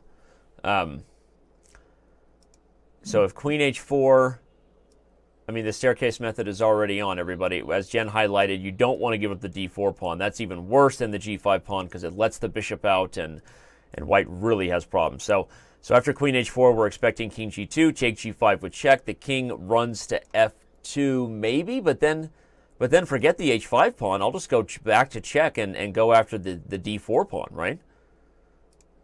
Exactly. So definitely the practical chances are all in Black's hands, but Helgi's not moving. That's a problem. So what's going to happen in board 4, though? So this is obviously huge, but the Thorfinson-Roberson game, if that ends in a draw, we could have a deadlock here because if Gawain Jones takes care of business... Oh, no, I guess actually Puffins would win in that case.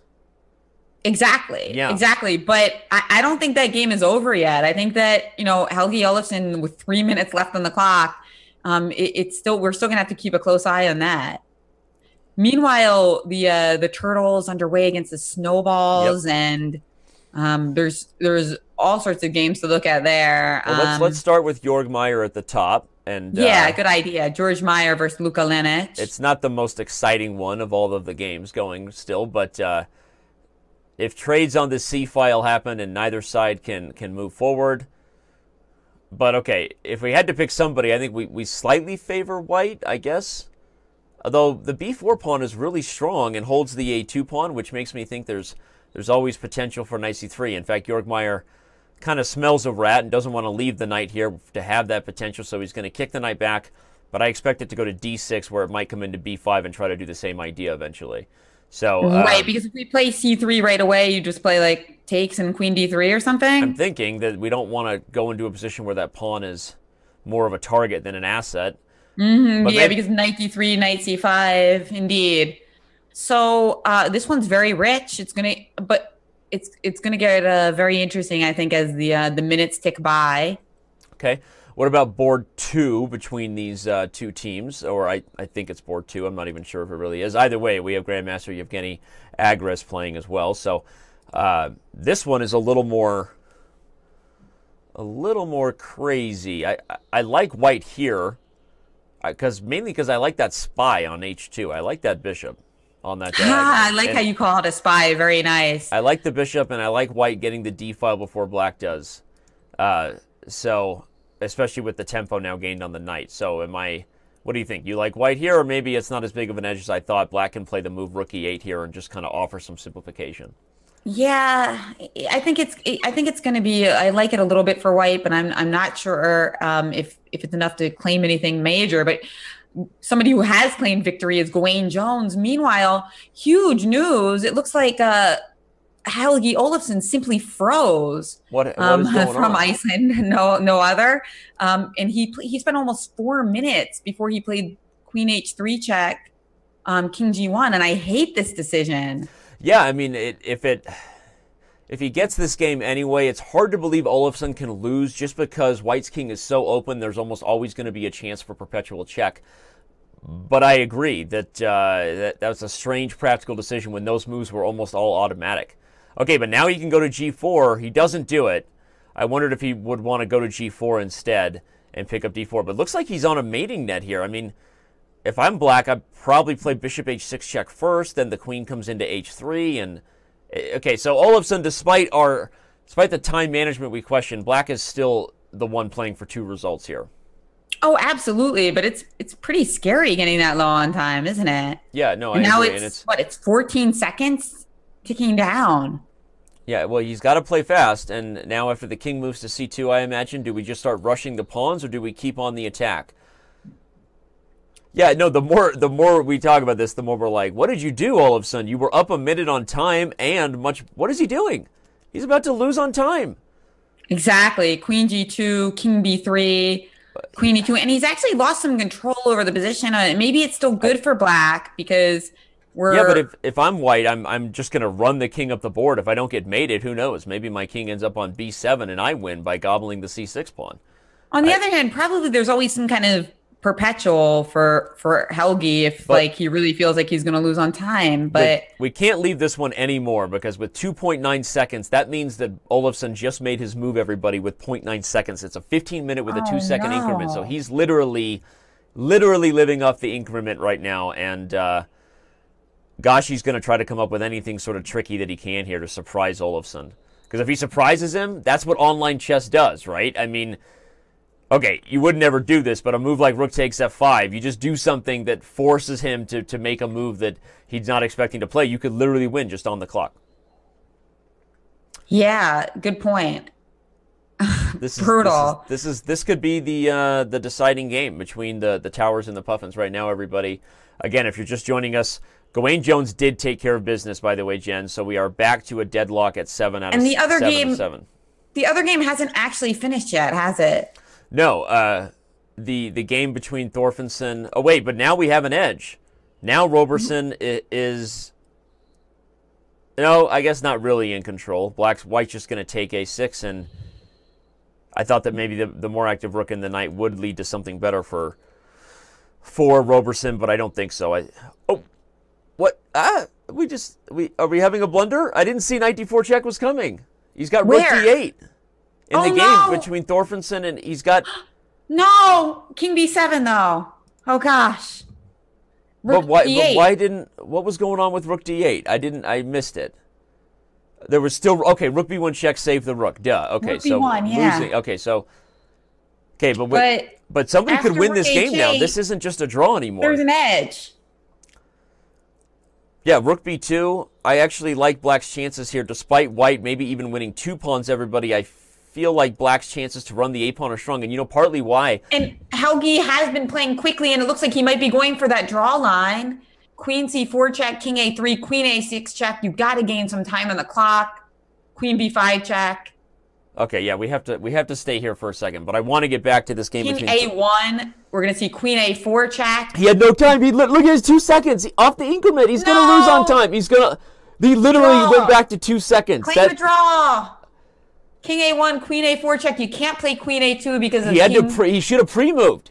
You have to pre-move now. Just pre-move and gain time. Queen b4 check. You got the draw. Oh my gosh. I'm like looking at the time and just freaking out here. Once you have a check like that, just pre-move the queen to c4 now to gain time, and then move the bishop. 5 seconds. I think he's going to make the draw now. I think he has a draw, but I still want him to play for a win. Play bishop e3. It's not going to happen, Danny. Okay. Okay. Well, he's making. I can't blame him because I'm sitting here on the edge of my seat. But did you see that moment? Watch the replay here. Watch the replay on the clock. He literally made I don't know why I'm using the word literally so much, but I'm literally using the word literally in its literal sense. Look at this position here, Jen. On move 50, he played queen a4 check and had 2 seconds left, meaning he literally made it after losing on time, or right at the there was quantum space there in the move that was made. That's just amazing to me. All right, that was stressful, and it looks like that means that this match is very likely to just be split. The Puffins and the Towers. It all comes down here to this game. But one of the things I was going to highlight, but we had to go back to that. Oh, time scramble! Look at the time. Speaking of losing on time, oh, this makes me so nervous. I don't know why I get so nervous here. It's like I'm going to be the one who loses. Knight f4. Knight f4. He missed knight f4. It was on the board. Oh, and he finds it the second time around. It's over. It's over. The Puffins are going to win. Knight f4 check. No. He found it. It's over. The Puffins are going to win. He got it. He got the rook. If this isn't going to be another Puffins. Me once, ask me twice, ask me 3, ask me 4 times. He just left his rook hanging there. Oh my gosh, to the heartbreak of manager Thomas Rendell. Oh man, what a close match. The Puffins. You remember that video, right? Everyone remembers the Puffins video. I mean, this is amazing. If that doesn't create a viral video, I'm sure the Puffins were filming that. That was bananas. And it was Bjorn Thorfinson again. He's the hero. Bjorn is the hero for the Puffins. Wow. What a match. And, Helgi Olafsson, even though at the end, we really liked his position, but with so little time, good thing he was able to move quickly enough to get the draw. Oh, man. Olafsson holds the draw, and it turns out that was all he needed, I guess, right? So Olafsson held the draw, and it was all he needed. Just absolutely amazing. Jorg Meyer, speaking of a draw, has just declined an offer from the leader of the Turtles, Mr. Luca himself. All right. So Meyer wants to play for a win. Let's get right back into the Turtles, absolutely. Yeah, the Turtles are up by 1 right now, which makes this game by Meyer so important, and probably why he declined the draw, everybody, because with the Turtles up by 1, Meyer needs to get a win to help his team. And wow, I am just on the edge of my seat with that. That was just absolutely crazy. Congratulations to the Puffins. Heartbreaking defeat. Despite the 4-0 domination by the one and only Gawain Jones, making Hammer's fantasy team happy, the Towers do fall to the Puffins. So, all right, here we go. We're talking about the match that matters now, Jen. We've got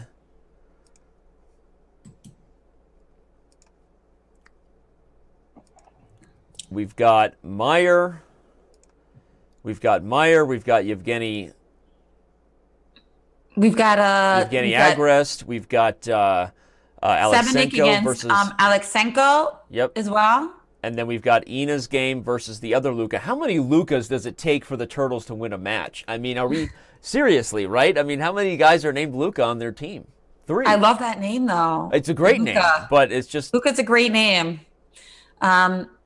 This is just absolutely crazy. Now, the Turtles are favored right now because they're up by a game to win the match by 54%. But, again, the X's and O's are what's going to decide this. Ina is...